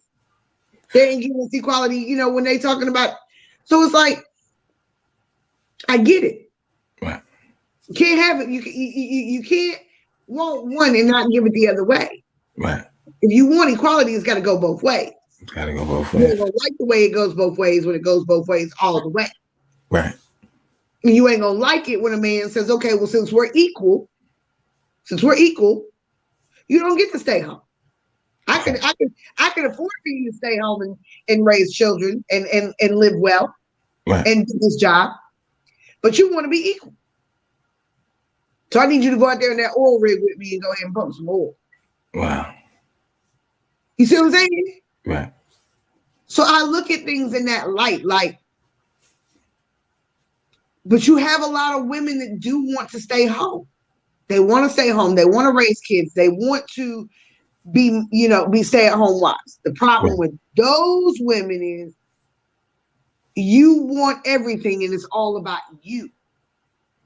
You're not willing to give to get. You think that what you're giving is sex and that's going to get what you want. It's not just the boat. Sex is not just the whole piece of that. Right. Right. And you have to be a woman. Women are classy. They're tasteful. All of those wonderful things that women, that a man wants in a woman. Right. Yeah. To some extent. Yeah, we getting spam heavy. I don't know what's going on with these niggas right now. It's like every time we bring up the relationship with sex, here they come.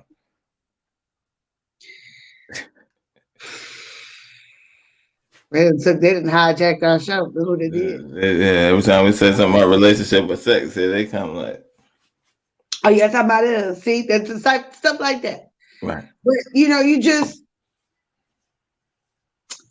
the series really did. It taught us a lot about communication. It taught us about, relationship, about standards and boundaries. And it talks about, sex, love, and intimacy and the different levels of intimacy. And, that's why I preach a lot, or I guess I would say preach so heavy about submission and,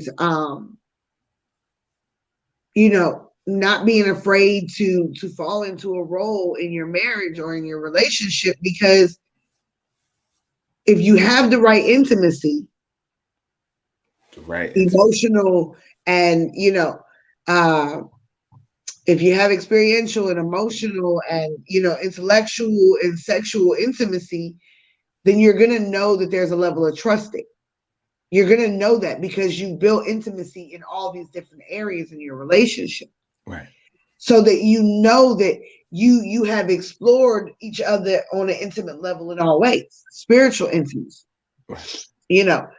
So you shouldn't feel that you can't do something, or right. Be afraid to submit if a man is going to lead you and guide you, right? And when I say lead and guide, I'm talking about the family aspect. Right? Because if a man's ahead, then he's the one that delivers the spirituality to the family. Usually women and men, they'll do that together. They'll read together. Maybe they read their Bibles together. They discuss it together. Right. But he teaches the children, pray, whatever. He makes the financial moves, or maybe is the financial head of the house. If you are intimate in all levels, then you know that everything that he does is for the best interest of his family. There is no benefit in sabotaging the family. Right. Right. And that's what I don't understand. I think that's one of the hardest things that I have a hard time with about, the independent movement and the lack of submission, or, oh, I'm equal and I can do this and I can do that. And it's like, you can't do that and have this, because this is a partnership. Just like you said, they're both different roles, but when they come together, they make one and they function well. Right. But if you need to be in control or have power, it's because you don't quite feel comfortable as a woman letting go of that. And that's out of fear. Something has happened that has caused fear for you to be able to do those things. So let me ask you, right? We talking about trust and intimacy and stuff like that, right? It's different types of intimacy, right? That was a good segment as well. The intimacy was dope. That was dope. So let me ask you, all right, if we're talking about dating, right? We're going to a serious relationship, marriage, courtship, and stuff like that, right? So let me ask you, at what stage, right? We know that the sex intimacy is last. Yes. Right. So if we do it the right way, Right. I can't Experiential. experiential intimacy. Mhm. So now Mhm. y'all have been through some stuff. Yeah, you experience things like it's over a bonding activity. You're bonding. You're doing something together Right. that builds experiential intimacy. So Yep. now you go through all the different levels of intimacy first. Mhm. Mhm. Sex last. Mhm. Right. By that point now, so it's like when we get married, or it's at that point, it's like you already courtship went through all your steps. You did it the right way. Right. Courted the person, went through the intimacy. Now you have a bond. You have trust. Now you have respect. Yes. Now you have sex. It's more easier for a woman to submit now because Yes. like she knows his character. So I think a Yes. lot of times when a woman, when we had that, we had a lot of women chiming in about that. I have a problem submitting. I Yes. have this, but it's like Yes. if we really get down to the nitty gritty, Yes. did y'all tap into the other intimacies first, or did you tap Right. into the sexual intimacy?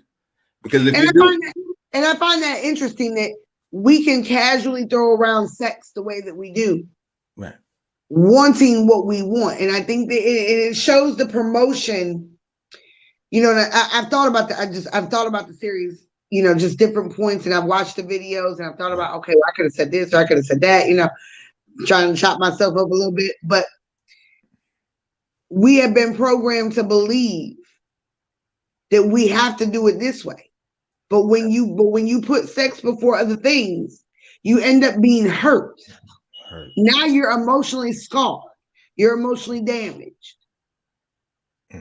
But you will continue to put sex first, but never obtain the long term of what you want,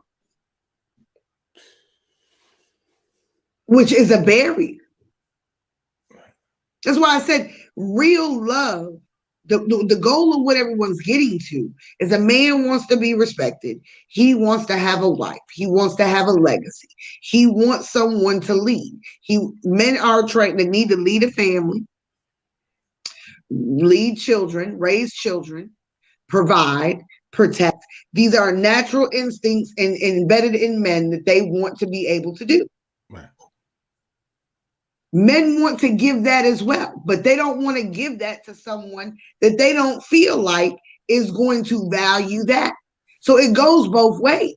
Goes both ways. And a woman wants to know that she's going to be cherished and loved. And if I submit to you, that you're going to do right by me, because basically I am in the background. Women are in the background of the marriage. Like we said, Coretta, what was it? Coretta King. You don't even know the woman name. She's so far in the back. That's why they're gonna get back there, because they want their name remembered. But her name, Malcolm X's wife. What was it? Betty Shabazz. Shabazz. You know what I'm saying? So you look at it and it's like these women played the background.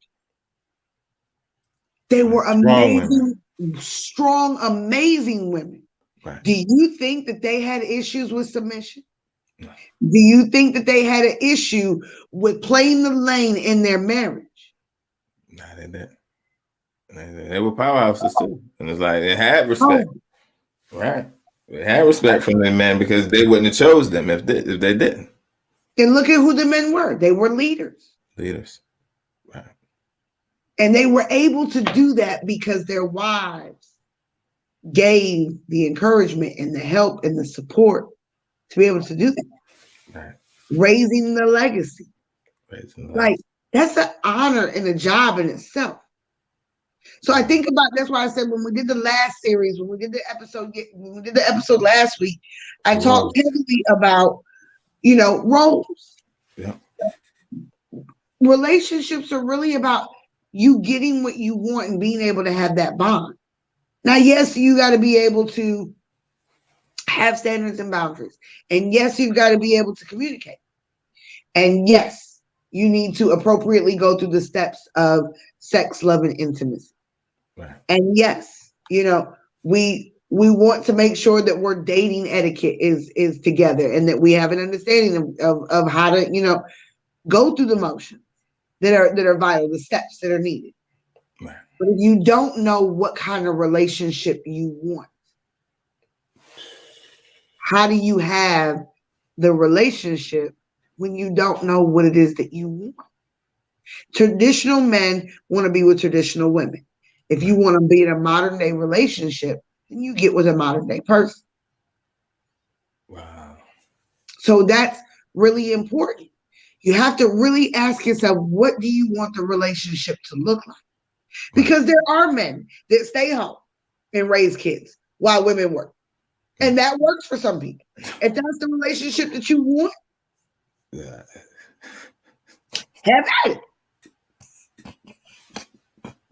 If sorry, don't do me like this. Don't do me like this right now. Don't you do me like this. If you want to be, I'm just saying, like that's the reality. That's a Like Snoop Dogg relationship from Baby Boy. If he said that's the Snoop Dogg relationship right there. Like, nah. hey, you go get it. I'm gonna be right here at the house. I got to go. Nah, yeah, that's almost like pimping, ain't it? That's almost like a pimp. But I'm just saying, you have some women that don't want to give that up. They've been to school, they've gotten PhDs, they've done all this work.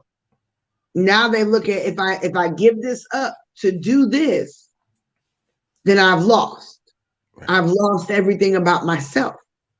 But did you really, or can you bring those things to the table to really create a healthy relationship at home with your family in a manner where those skills are vital to the role that you play, right, or that you're in? You see what I'm saying? Not necessarily play, because this is your life. So, but I just think that you really need to assess what kind of relationship you want to be in. right. And what does that look like? And I really didn't hit that as heavy throughout the series. And it wasn't until I actually watched the entire series myself and was like, I might need to go ahead and put that in there. What kind of relationship do you want? Because these are all great things. The series was dope. Yeah, definitely. I take nothing away from it. The series was dope. Right. But you really need to know what kind of relationship you want. Wow. And there really is only two. It's either modern or it's traditional. Right. And you need to figure out, because if you choose traditional, there's going to be more benefit. Hey, but if you choose modern, there's going to be some things that are not traditional. There's nothing traditional about a modern relationship. And modern relationships have a lot of chaos. But if you can find a way to navigate that and have that and be comfortable with that, then go ahead. Wow. Wow. So what if somebody was to throw out, what about Stedman and his wife? Who? Stedman? He ain't got no wife. I know you ain't talking about no Oprah. You talking about Oprah? I was talking about her. Miss Harper. They ain't married. She ain't ever gonna marry that man. She worried about him getting that money, honey. She don't want him to have no claim to that money. I ain't gonna tell you my real thoughts about Oprah, but I'm gonna leave it alone. Because I'm gonna probably get fired on here. They're gonna shut us down. So she ain't never gonna marry him. He just stuck in. She said she was never gonna get married. He doesn't even live in the house. He lives in the house behind the house. Stedman's the front. I don't care what nobody say. You can look, go and chop me up right now. She ain't in a relationship with Stedman. Stedman play his role when it's time for the cameras to come on, click, click, click, click. I think her and Gayle King together. Real talk. I think they got something going on. I mean, but a lot of people, people do what they choose to do and live how they choose to live. That's but I found that very interesting. How can you have a healthy, loving relationship with someone that doesn't even stay in the house with you?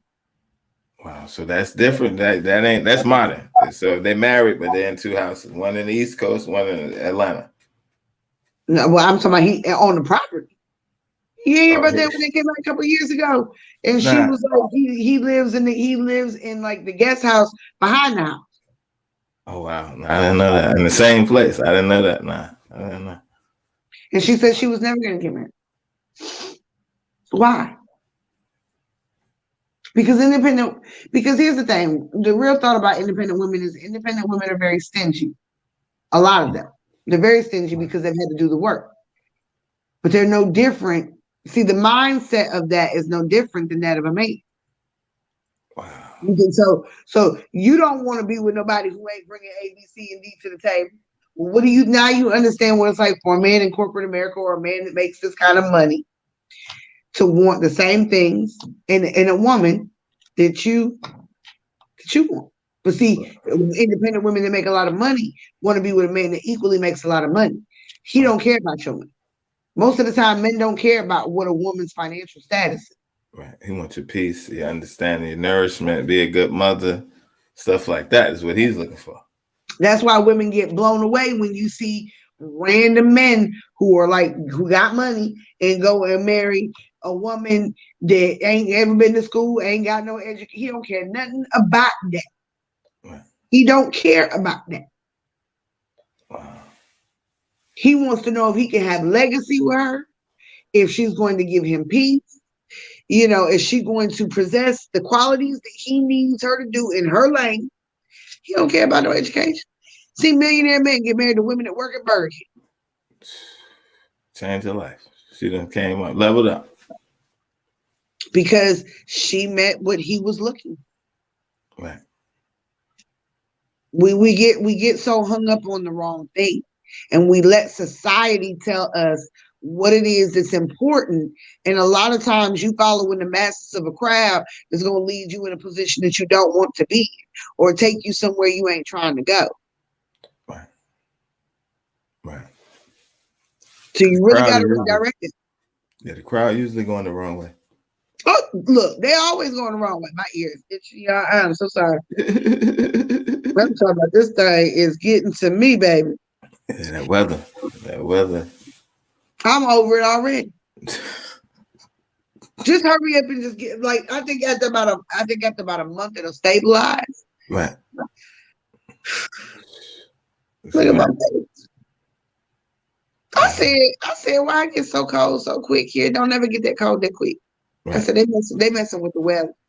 It's been changing. It's been changing around because they playing with it.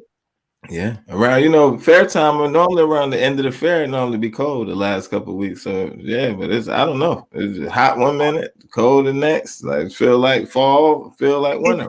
But it then got cold. Like we're talking about 30 degrees at night. Right. Like 34 degrees. I told myself, I said they playing with the weather. They playing with the weather. I know they out there playing with the weather. They ain't messing with it. They got their good old harp out there playing with the weather. Let me be quiet, but they gonna kick us off the dang on. I'm telling you, they gonna come get me off the dang on show. They kicking it. They doing it though. That's the thing. It's like 10 years ago, 15 years ago, they won't. But it's like you can see it now. It's so out of control. Yeah, they playing with the weather. But no, that is important to me. Right. I really know where you want to be. Know what it looks like in your mind. What does the relationship look like to you? Be realistic, but what does it look like? How do you want your significant other to be? How does their role fit into your life? Wow. Men don't want to be emasculated. No. They don't want to be, we were watching something today about Jada and Will Smith.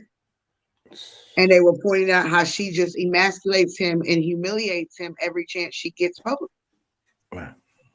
I mean, they showed the clip of the Red Talk, and she was like, well, when I got into my entanglement with August, it was because I wasn't happy. Wow. He showed, I learned so much about myself during that period. Or she'll constantly say, well, Will wasn't doing this. Or she said, what did she say? She said, when Will found me, he said I was like a diamond in the rough. And that he was going to polish me up. And, I really wasn't ready for it. It's just the little things that she says that I look at it from a psychological standpoint. But so I understood what they were saying. And I was like, she really does find a public forum to always put his name in a negative light. And that's the man that you chose to marry. Wow. Why would you want him to not have a positive light in front of the world? Why would you not want to promote him or big him up? Right. So I just watch a lot of people that are in marriages that are very, people consider successful as time, but I just think that it's not successful. I think it's time wasted that you dedicated to misery and behind the door, behind closed doors, you're unhappy, but you don't want it to look like it failed in front of the world. Wow. A lot of people stay for that front and pull in the front. Oh yeah. Or till the kids get old enough, now they divorce. Yeah. I mean, I look at Cardi B and Offset's marriage as a joke. I look at Tiny and T.I.'s relationship as a joke. Tiny and T.I. have been married for how long, and he treats her horrible publicly. All the women that he has slept with publicly. Now all the stuff is coming out behind the scenes. I'm waiting for their stuff to go in and see if it's gonna go, what they're gonna do with it. I know they're looking to be charged for all the drugging of the girls that have all come out. That's been talking about how they drugged them and they've been involved in threesomes and Tiny jumped on them and boy, it's some wild stuff. But I already said it. I had said it. I said she out here dying. Then went and got your eyes dyed blue, Shotty. You got some issues with your own identity. And then you are with a man and married to a man who makes you even feel worse about your identity because you done went and bleached your skin to get super lighter, but he out here with some of the most dark-skinned women you could get your hands on. Wow.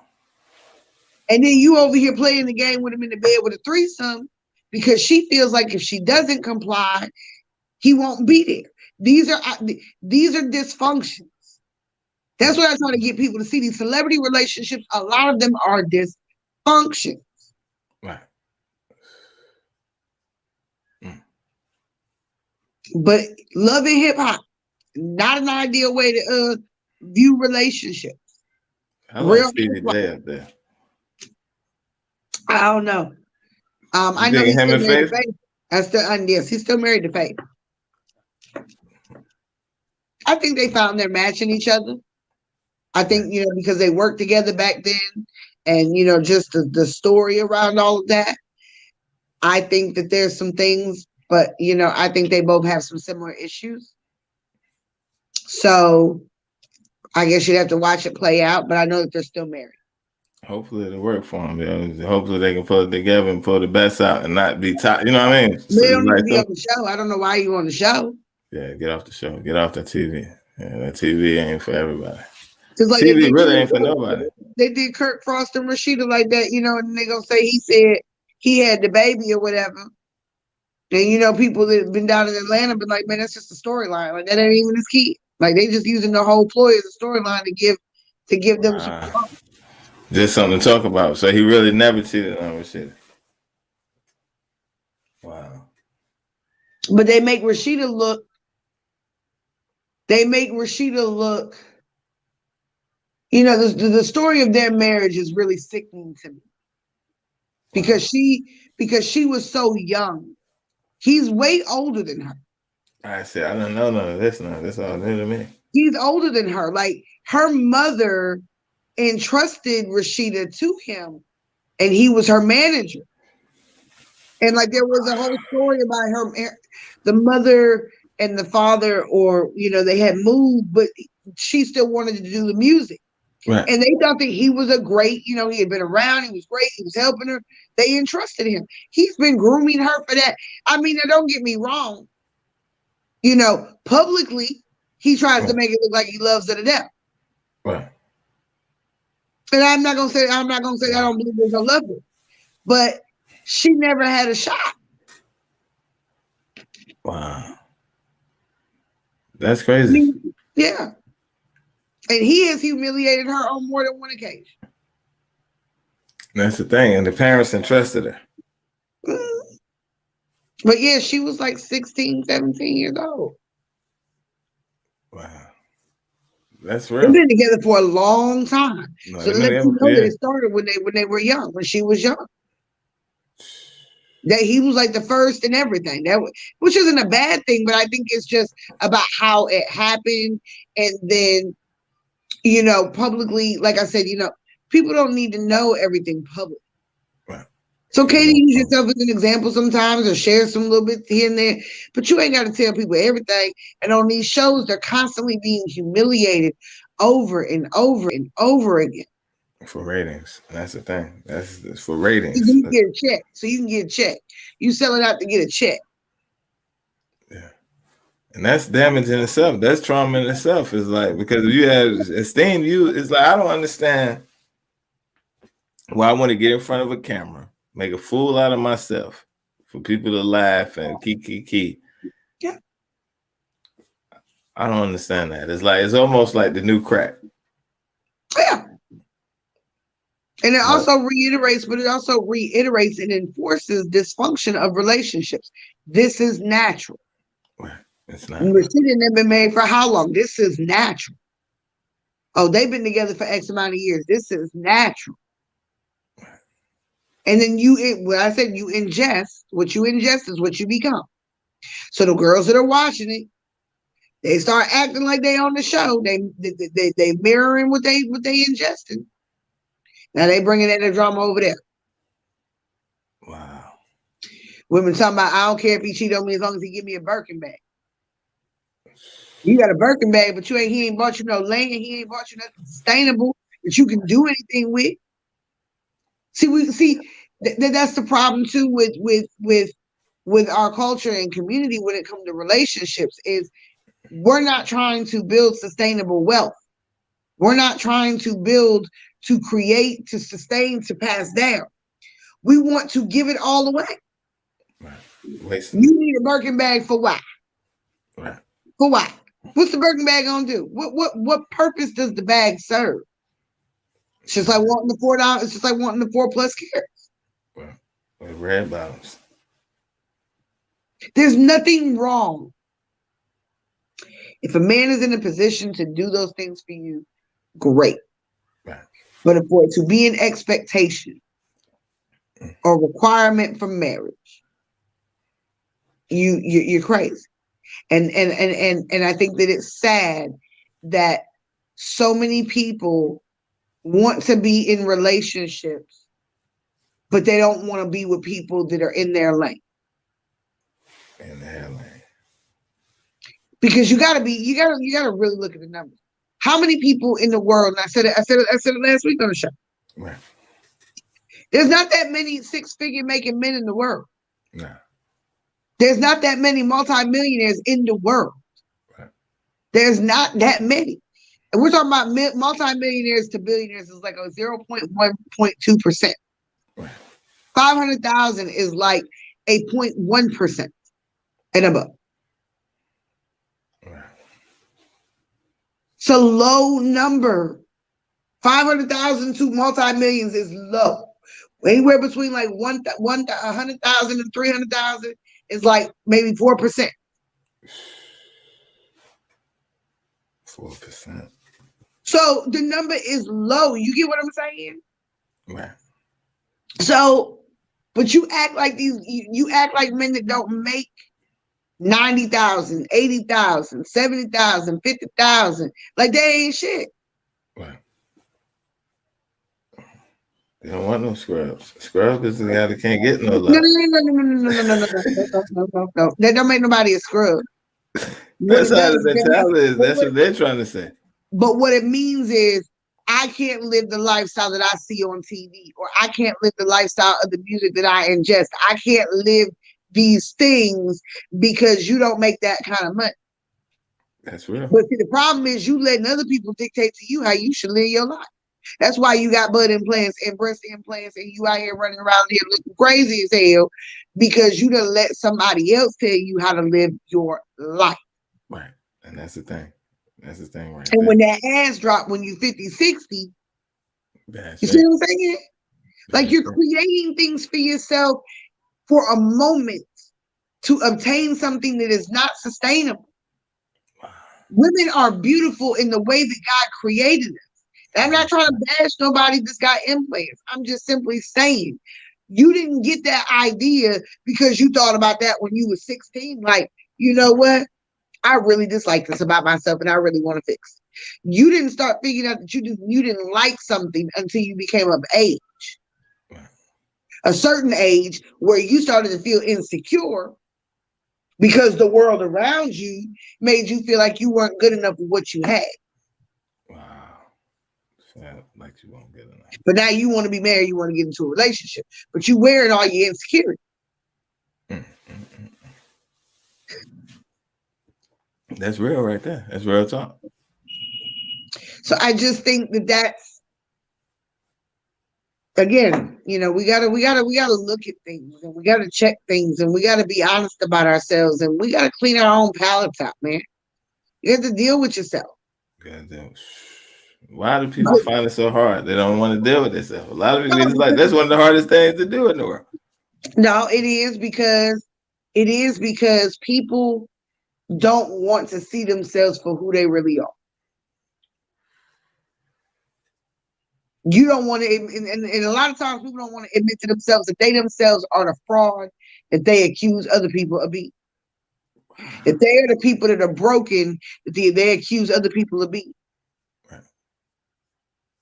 I consider myself to be unfiltered because I can be unapologetically myself, literally, because I'm not afraid of anything that I've done in my life. Right. I own my own sins. You know what I'm saying? Right.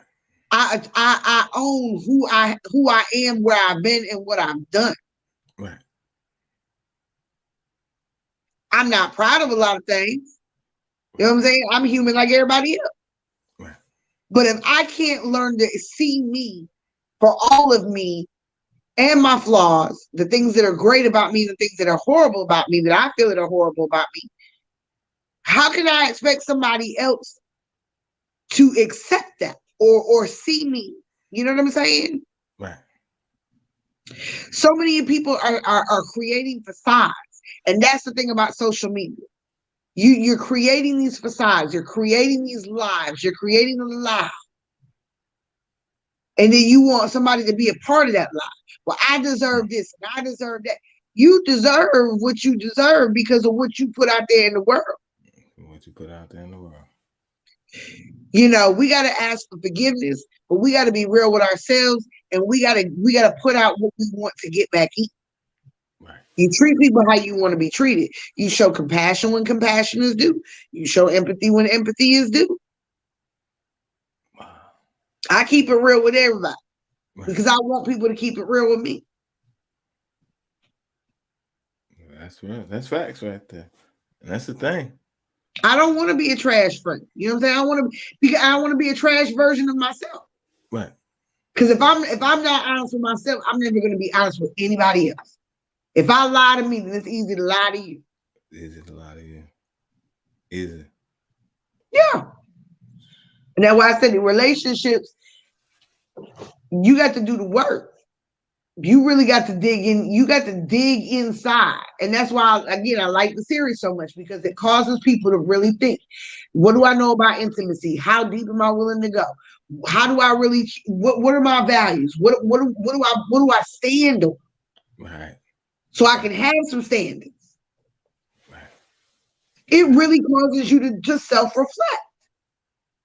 Make better decisions and stuff like that. Take accountability for a lot of this stuff I brought on myself. I didn't see the sign. I ignored the red flags. I could have did more, but it's like it shows you so you don't have to keep making the same mistakes. And when you're serious about it, it's like now it opens your eyes up. But it's like not only okay, what did they do? Let me make sure I'm giving somebody what I want in return.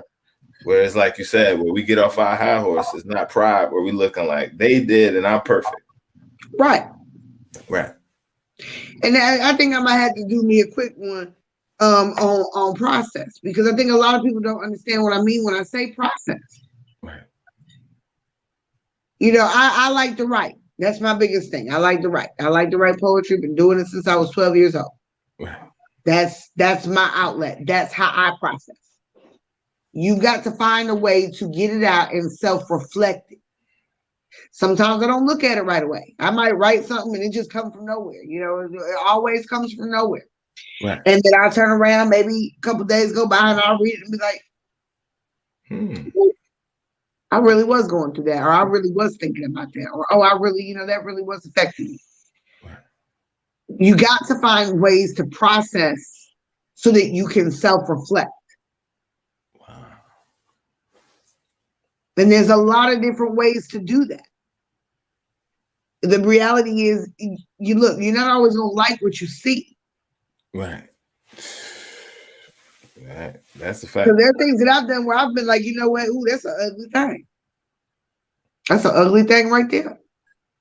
You know, but Gotta own it. I need to see that so that I can check myself, so that I can have, the moment with God that I need to have, so that I can come to okay, this is, I did this. I don't feel good about it. I need to not do this again. This is what I need to do moving forward. Right. Accountability, responsibility is the open opportunity for change. That's the thing. Owning it so you can change it. Like you said, admitting it. This is what I'm doing. Yeah. We make the change about it. But it's like we so quick to point where they need to change, or I see they flaws. Mm-hmm. But we overlook our own. It's like you said, it's like until we check ourselves, we can't correct it and go and get the proper forgiveness for it. Right. So we just continue to complete the same cycle. Mm-hmm. And I think forgiveness is one of those things where you kind of just hit the nail on the head with that. It's like you understand how much you want to be forgiven for your flaws when you have a relationship with God. You want to be forgiven for your sins. Right. When you understand that grace and that mercy that God gives you, the more willing you are to extend it to someone else. Right.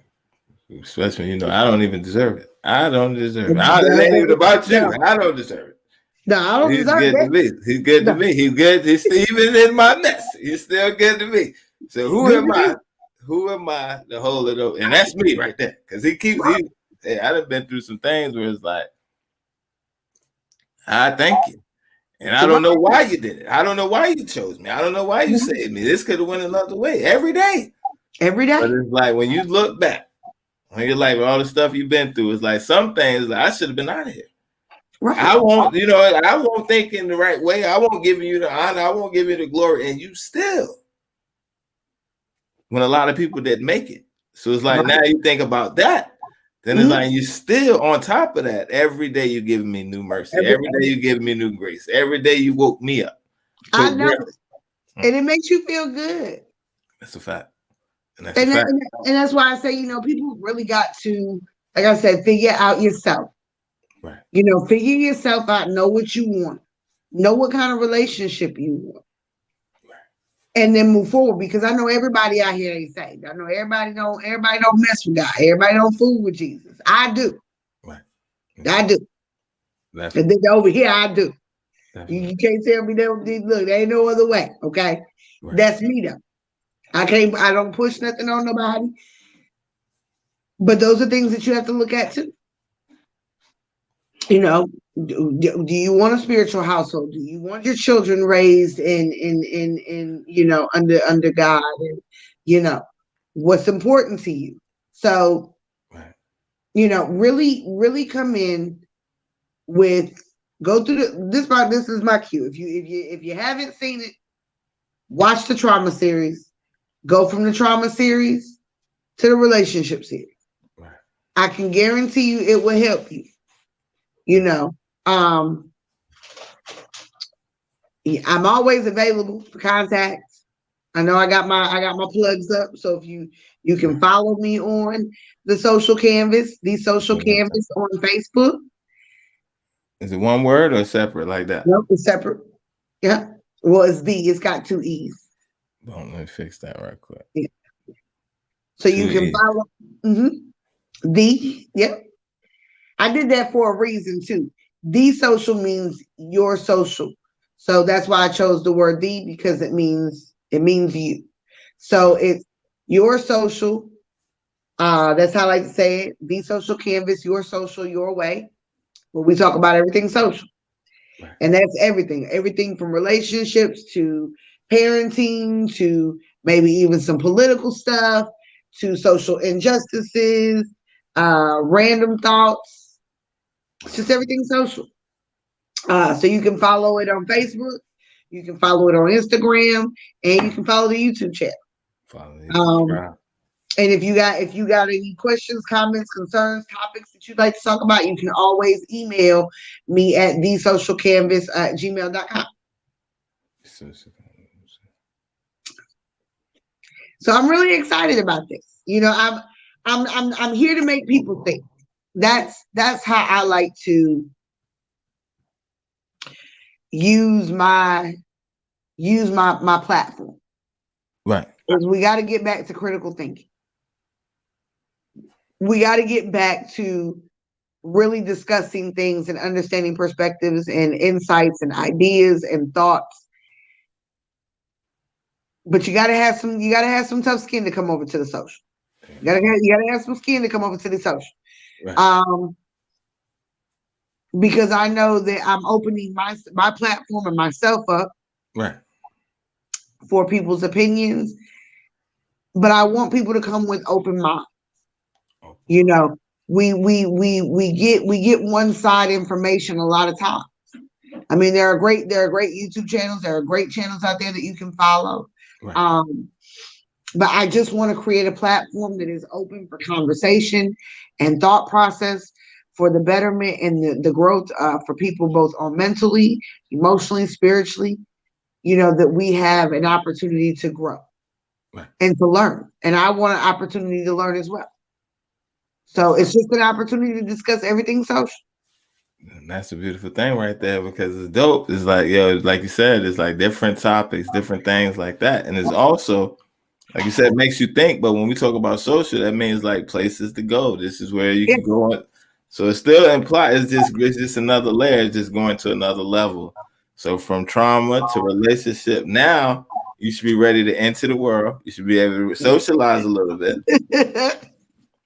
So it's just elevation right there. So I'm definitely excited. Definitely. I'm excited too. And for those of you that don't know, it will be under SDS Radio. Right. So I'm super excited to be coming on board under the platform. Definitely. And so that means I get to work with Sai a little bit more. Oh, so like yeah. I said we gotta get together and do at least a show or something once a month together, because I really have enjoyed the energy and the platform, and just working with you has been amazing. Wow. And I really do appreciate that. Yeah. I learned a lot. Like I said, I tell you all the time, it's like, but it's like, again, I have to remember, this ain't just to shoot them down. This to keep me on point as well. So it's like, I definitely appreciate everything that I learned. You're welcome. Yeah, definitely. And it's good because like it shows you even not only red flags in other people. That's right. It's like, this is the way you respond. You got a bad attitude or what? You ain't thinking that before. This is how I am. Always been this way. Mm-hmm. Now we go through these series. It shows you like, that's not an excuse. Right. I always was this way. Mom and them did this with that. All right. But the cycle breaks here. That's right. So it takes away all the crutches, and it leaves nobody. It's like, you can't, nobody but you. It's like, all right, whatever happened before this day. That's it. It happened. But today, what are you going to do going forward now that you know? That's right. And so when I talk to people, I will do a short. It'll be a short video, but I'll do it and I'll post it. But it's just going to be about processing. Wow. And I'll give you ways to kind of help change that thought process a little bit. So that way you can start gearing up to changing that mindset, maybe from a negative to a positive, or learning how to catch yourself when you're going through something and how to work your way and process through things that have happened. So I look forward to doing that. I'll do something for that, because I think that is something that maybe some people don't know. And if you're not going to therapy, you're not always going to get the tools to process. Right. So this is something that I can give generically, kind of like just to throw out a couple, and then you find the one that works for you. And, if it sticks, you use it. Yeah. But it's also, the social is also an opportunity for me to give people the knowledge that I have. Right. I'm a firm believer, if you got it, you share. Right. Okay. So it's an opportunity for me to give the information that I have, to get feedback on that, for people to share their perspectives and ideas again with me, and vice versa, to open the forum for discussion. Right. but it really is a place for people who have mental health questions and issues and things that they're going through. The psychoeducational aspect is opening you up and getting you prepared for the next step. It's giving you the education about something so that you feel comfortable about whether or not you want to pursue that very thing. So when it comes to mental health, we call it psychoeducation for that reason. Let me educate you about this mental health diagnosis. Let me educate you about this particular thing. Now it gives you, or educate you about therapy. Now you'll feel more comfortable because you have understanding to decide whether or not this is something that you need to do. Right. I do need to go to therapy, or maybe I do have this mental health, diagnosis, and I'd like to, go get tested and evaluated for that. That's what it's about. It's about giving you the education so that you can make an informed decision. Right. And it's powerful. That's the thing. It's very much needed. It's very much needed because so many times, again, it's like we can see, what is it? The log in the person eye. Yes. But we're blinded by the speck in our own eye. Yes. The plank in your brother's eye. Right. And we gotta check, and I check myself all the time, y'all. Don't get it confused. Right. I check myself and be like, dang, I need to go and get that together. I need to get rid of that attitude I got. I woke up on the wrong side of the bed today, or whatever. Right. Now I'm saying, like, the people, when they think about mental health and stuff like that, it's like we all deal with traumas and stuff like that, but we have that mindset. It's them. I'm fine. They have the issue. They have the mental issue, where it's like, instead of looking at ourselves like, I have traumas and stuff like that. So it's like, that's the thing with the with you showing us and breaking down the different symptoms. And this is what people are doing. You hear me? Yeah. Okay. And it's like, with the symptoms and the signs, it helps us to see, maybe I might have something going on, versus looking at other people. Or we think of mental health, it's always the other person. It opens us up. Is it me? More. Yeah, you freezing? Yeah, it's freezing. I'm gonna throw to the video right quick, and then we'll close it out. All right, hold on. Okay. All right.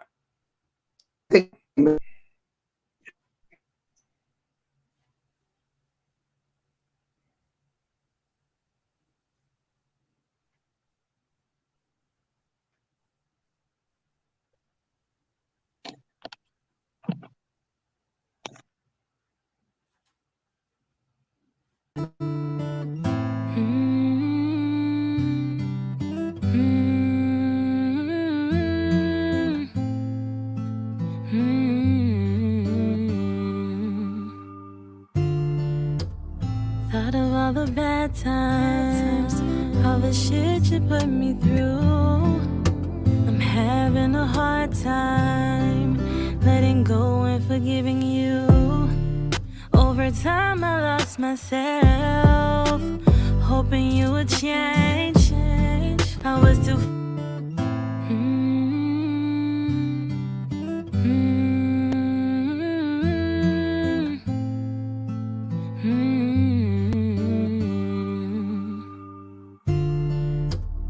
Thought of all the bad times, all the shit you put me through. I'm having a hard time letting go and forgiving you. Over time I lost myself, hoping you would change. I was too focused on loving you, but you remain the same. All the years that I wasted holding you down. All the times I forgave you when you was fucking around. We said and did things we really didn't mean, but this time it's really over. I'm focusing on me. I gave my all, and in return got nothing.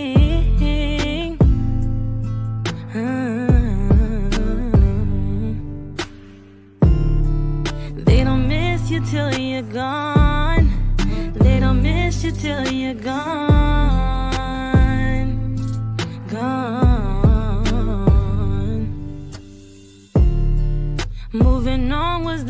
best thing I ever did. I'm happy without you, but your reflection inside my kid missed me till I was gone. You didn't miss me till I was gone. Gone.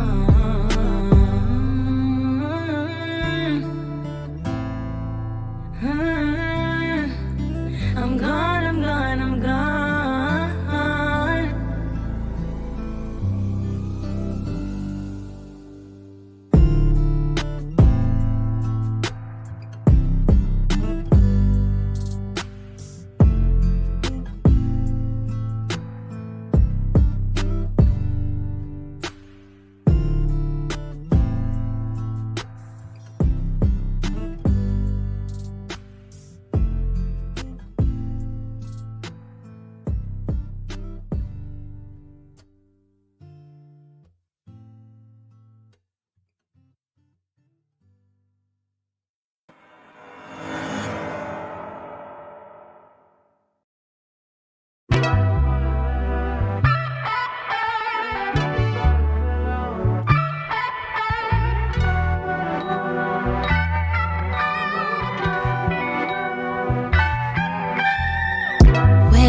We were everything.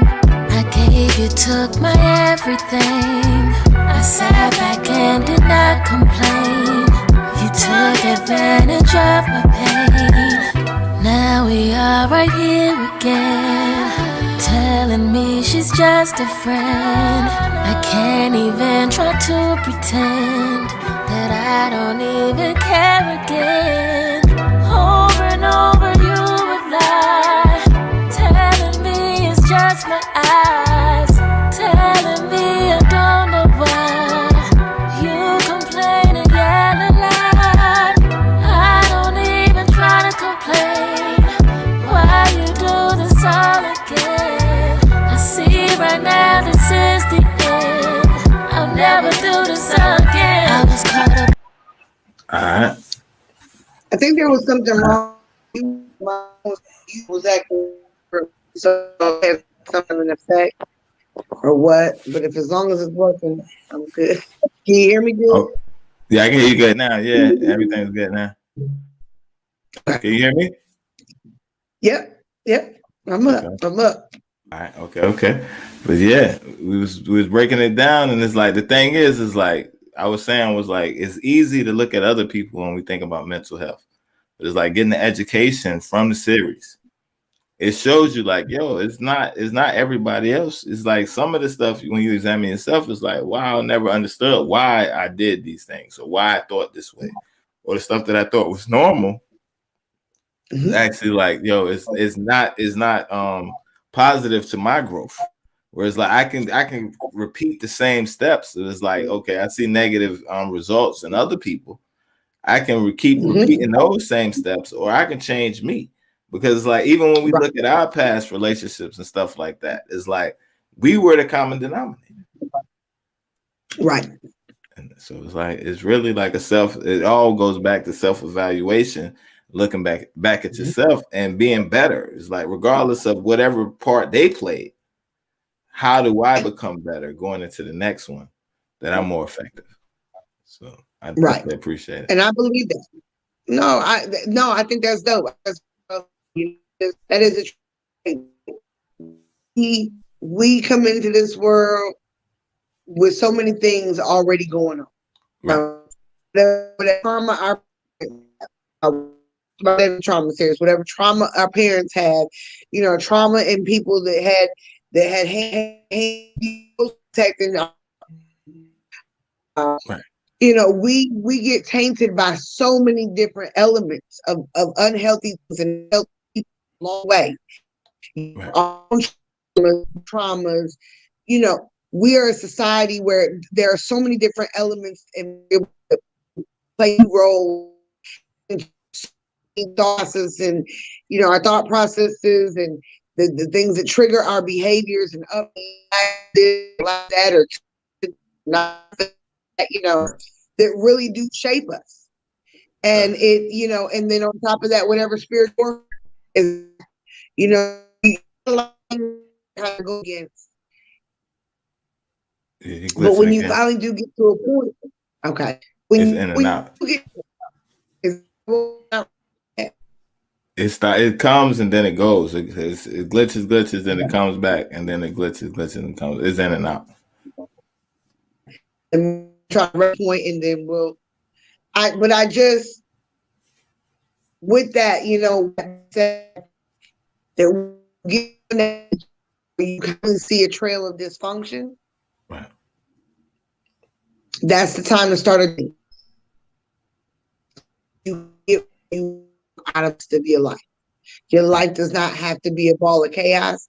Does not have to be a ball of. You got to go through what untangle that. Untangle it. Emotionally, mentally, spiritually, untangle it, drop it, from it, so you can like you want moving forward. Right. Right. And that doesn't come without other struggles and is required to do that, but you have to make the decision about where you are trying to go, how and what will to get healthy to get there. Right. Right. That's very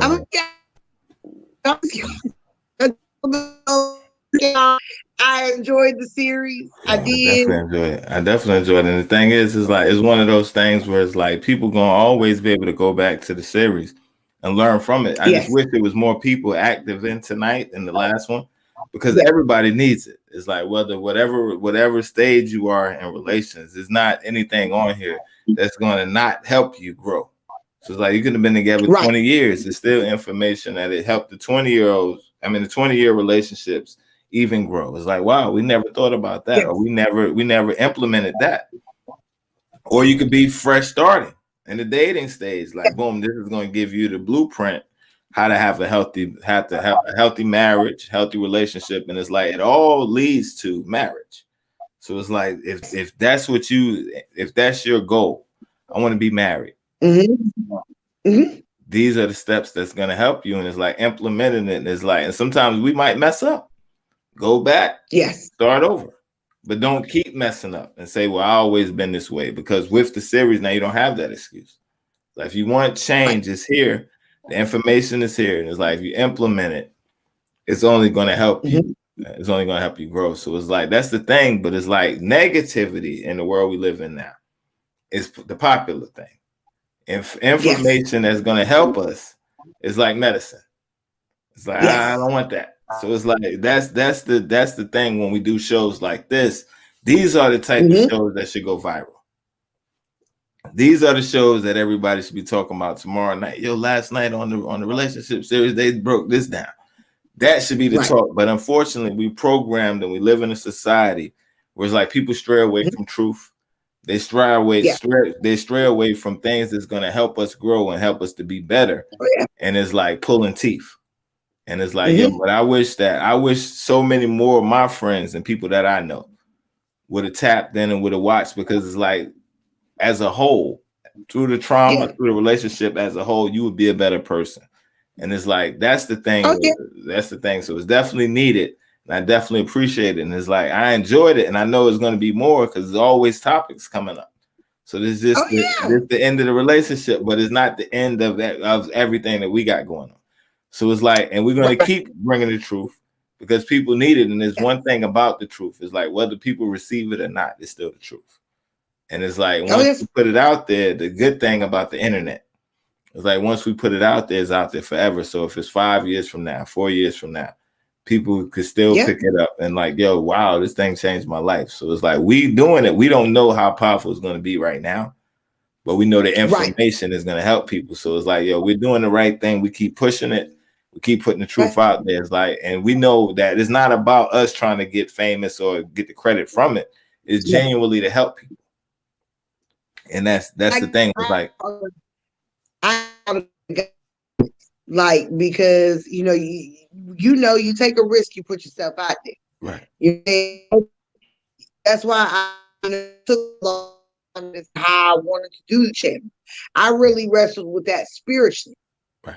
A lot whole years, I kind of I had a vision of what I wanted it to be. Right. And God really put it on my if you don't, this is what it's going to look like. This was because too many people open themselves up and put that they should put this all about education and social context. This is not about disclaimer for those that are not spiritual. Right. If you ain't spiritual, it may not be the channel for you. Right. Anything that I do and everything that I do, he gets the glory and the honor for that. Because my information, my able to put these things together in a way to deliver that is all through the grace of God and with his allowing me to. So I just make that be known that I highly emphasize, his presence. I use him, I want to help you. I want to help people heal and get better. Right. The Bible does say that's going to hurt you. You just don't like hearing. People just don't like hearing what you don't want to do. There's a reason attached to that. Right. So I just, that's to help people and be the platform and the voice for that to take place. But God is highly emphasized over, if you and you're not ready, I just want to let you know that's what's going on.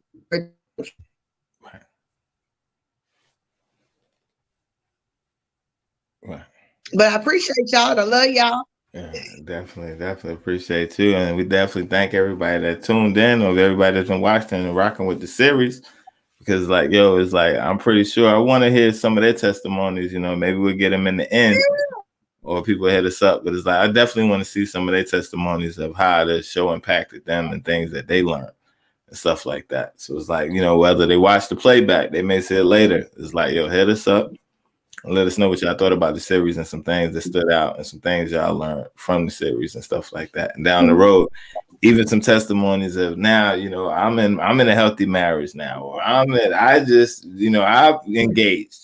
Let's hear some of them down the road where it's like, I implemented everything and now I'm in a healthy. So that'd be dope. I would love to see that. And I don't mind doing it like when I follow just not saying and just do, open forum follow up. See, anybody that watches we follow to that. I love hearing testimonies. I like getting feedback. I like good and open. And I just want to make sure that people are getting what they need or what they want. Like I you talk, it's really best to go ahead and send me the emails. Right. That way I'm able to get that to that we can address. If not, I start building content based off what I think is needed and not so much what maybe you want. Right. So as well, you got to collaborate with me in order to make that happen. Yeah. And that's real right there. And that's the thing. It's like, even in that, we never know down the road, it might be a round table. Some people, 5 or 4 people might say, I completed the whole series. Now we do it live and have all them up there and we all talk and chop it up and that would be dope as well. So you never know how to play out. We never know how to play. I'm going to see how we're gonna cross over and be on each other's platforms. I'm excited. Excited to grow. It's gonna be a dope thing. I'm really excited about it. I really am excited to let you together. It just, gotta spread some wings a little bit. It's co-host. Right. Permanently, because I know you got your own show to run and you got your own things going on. So I'm still looking forward to when we have. Right. It's like we all going up. It's like that's the thing. That's the good thing. It's like we always a phone call. Let's get it, yo. Let's I'm always there a call away. So it's like we're just expanding, and it's like it's a beautiful Yeah. thing because like it's just like graduation in school. As much as them naps are good, you can't stay in kindergarten forever. It's like like it's almost like I don't want to go. You know what I'm saying? It's like but that's the way. That's with life. That's how God created it. It's like we rise up and we come, and then the same vice versa. It's like we show other people the way, and there's other people. It may be a young person that we might. And now next thing they're talking about topics to their people. You know what I'm saying? That's the thing. We're setting up legacies to give the voice to the voiceless. So it's like you never know. It might be abused. It might be abused women shows. It might be substance abuse shows. You never know because it's like it's giving a voice to the voiceless, and there's so many different areas that need to be tapped into. And that so and the website is on the way.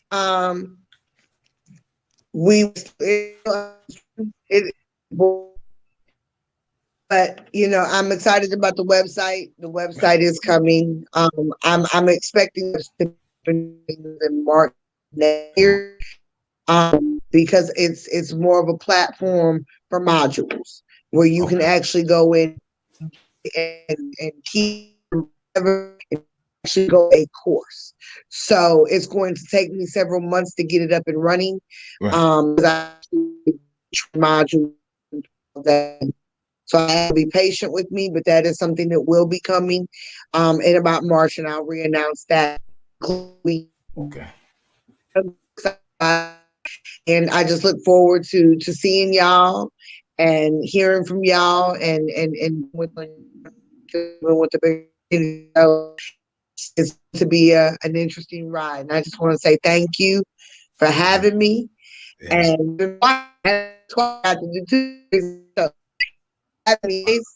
And I feel honored because I know you do interviews, and so to be able to come back and do series, they really hope, and I appreciate it, and the love and the support. It's based. I just want to thank people. Those who watched and didn't even comment, just watched and stayed in the background. I salute y'all. Over at the social canvas, and y'all have a blessed week. And y'all say, I'm gonna keep this video up. You broke up at the end. My bad. You broke up at the end. Have a blessed. Okay. Love on your family.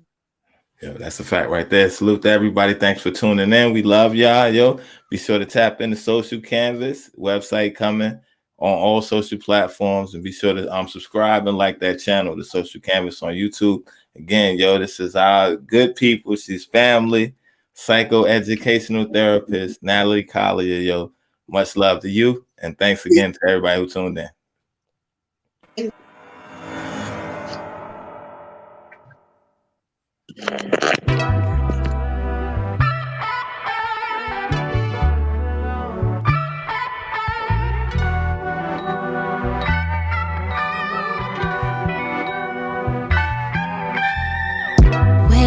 We were everything. I gave you, took my everything. I sat back and did not complain. You took advantage of my pain.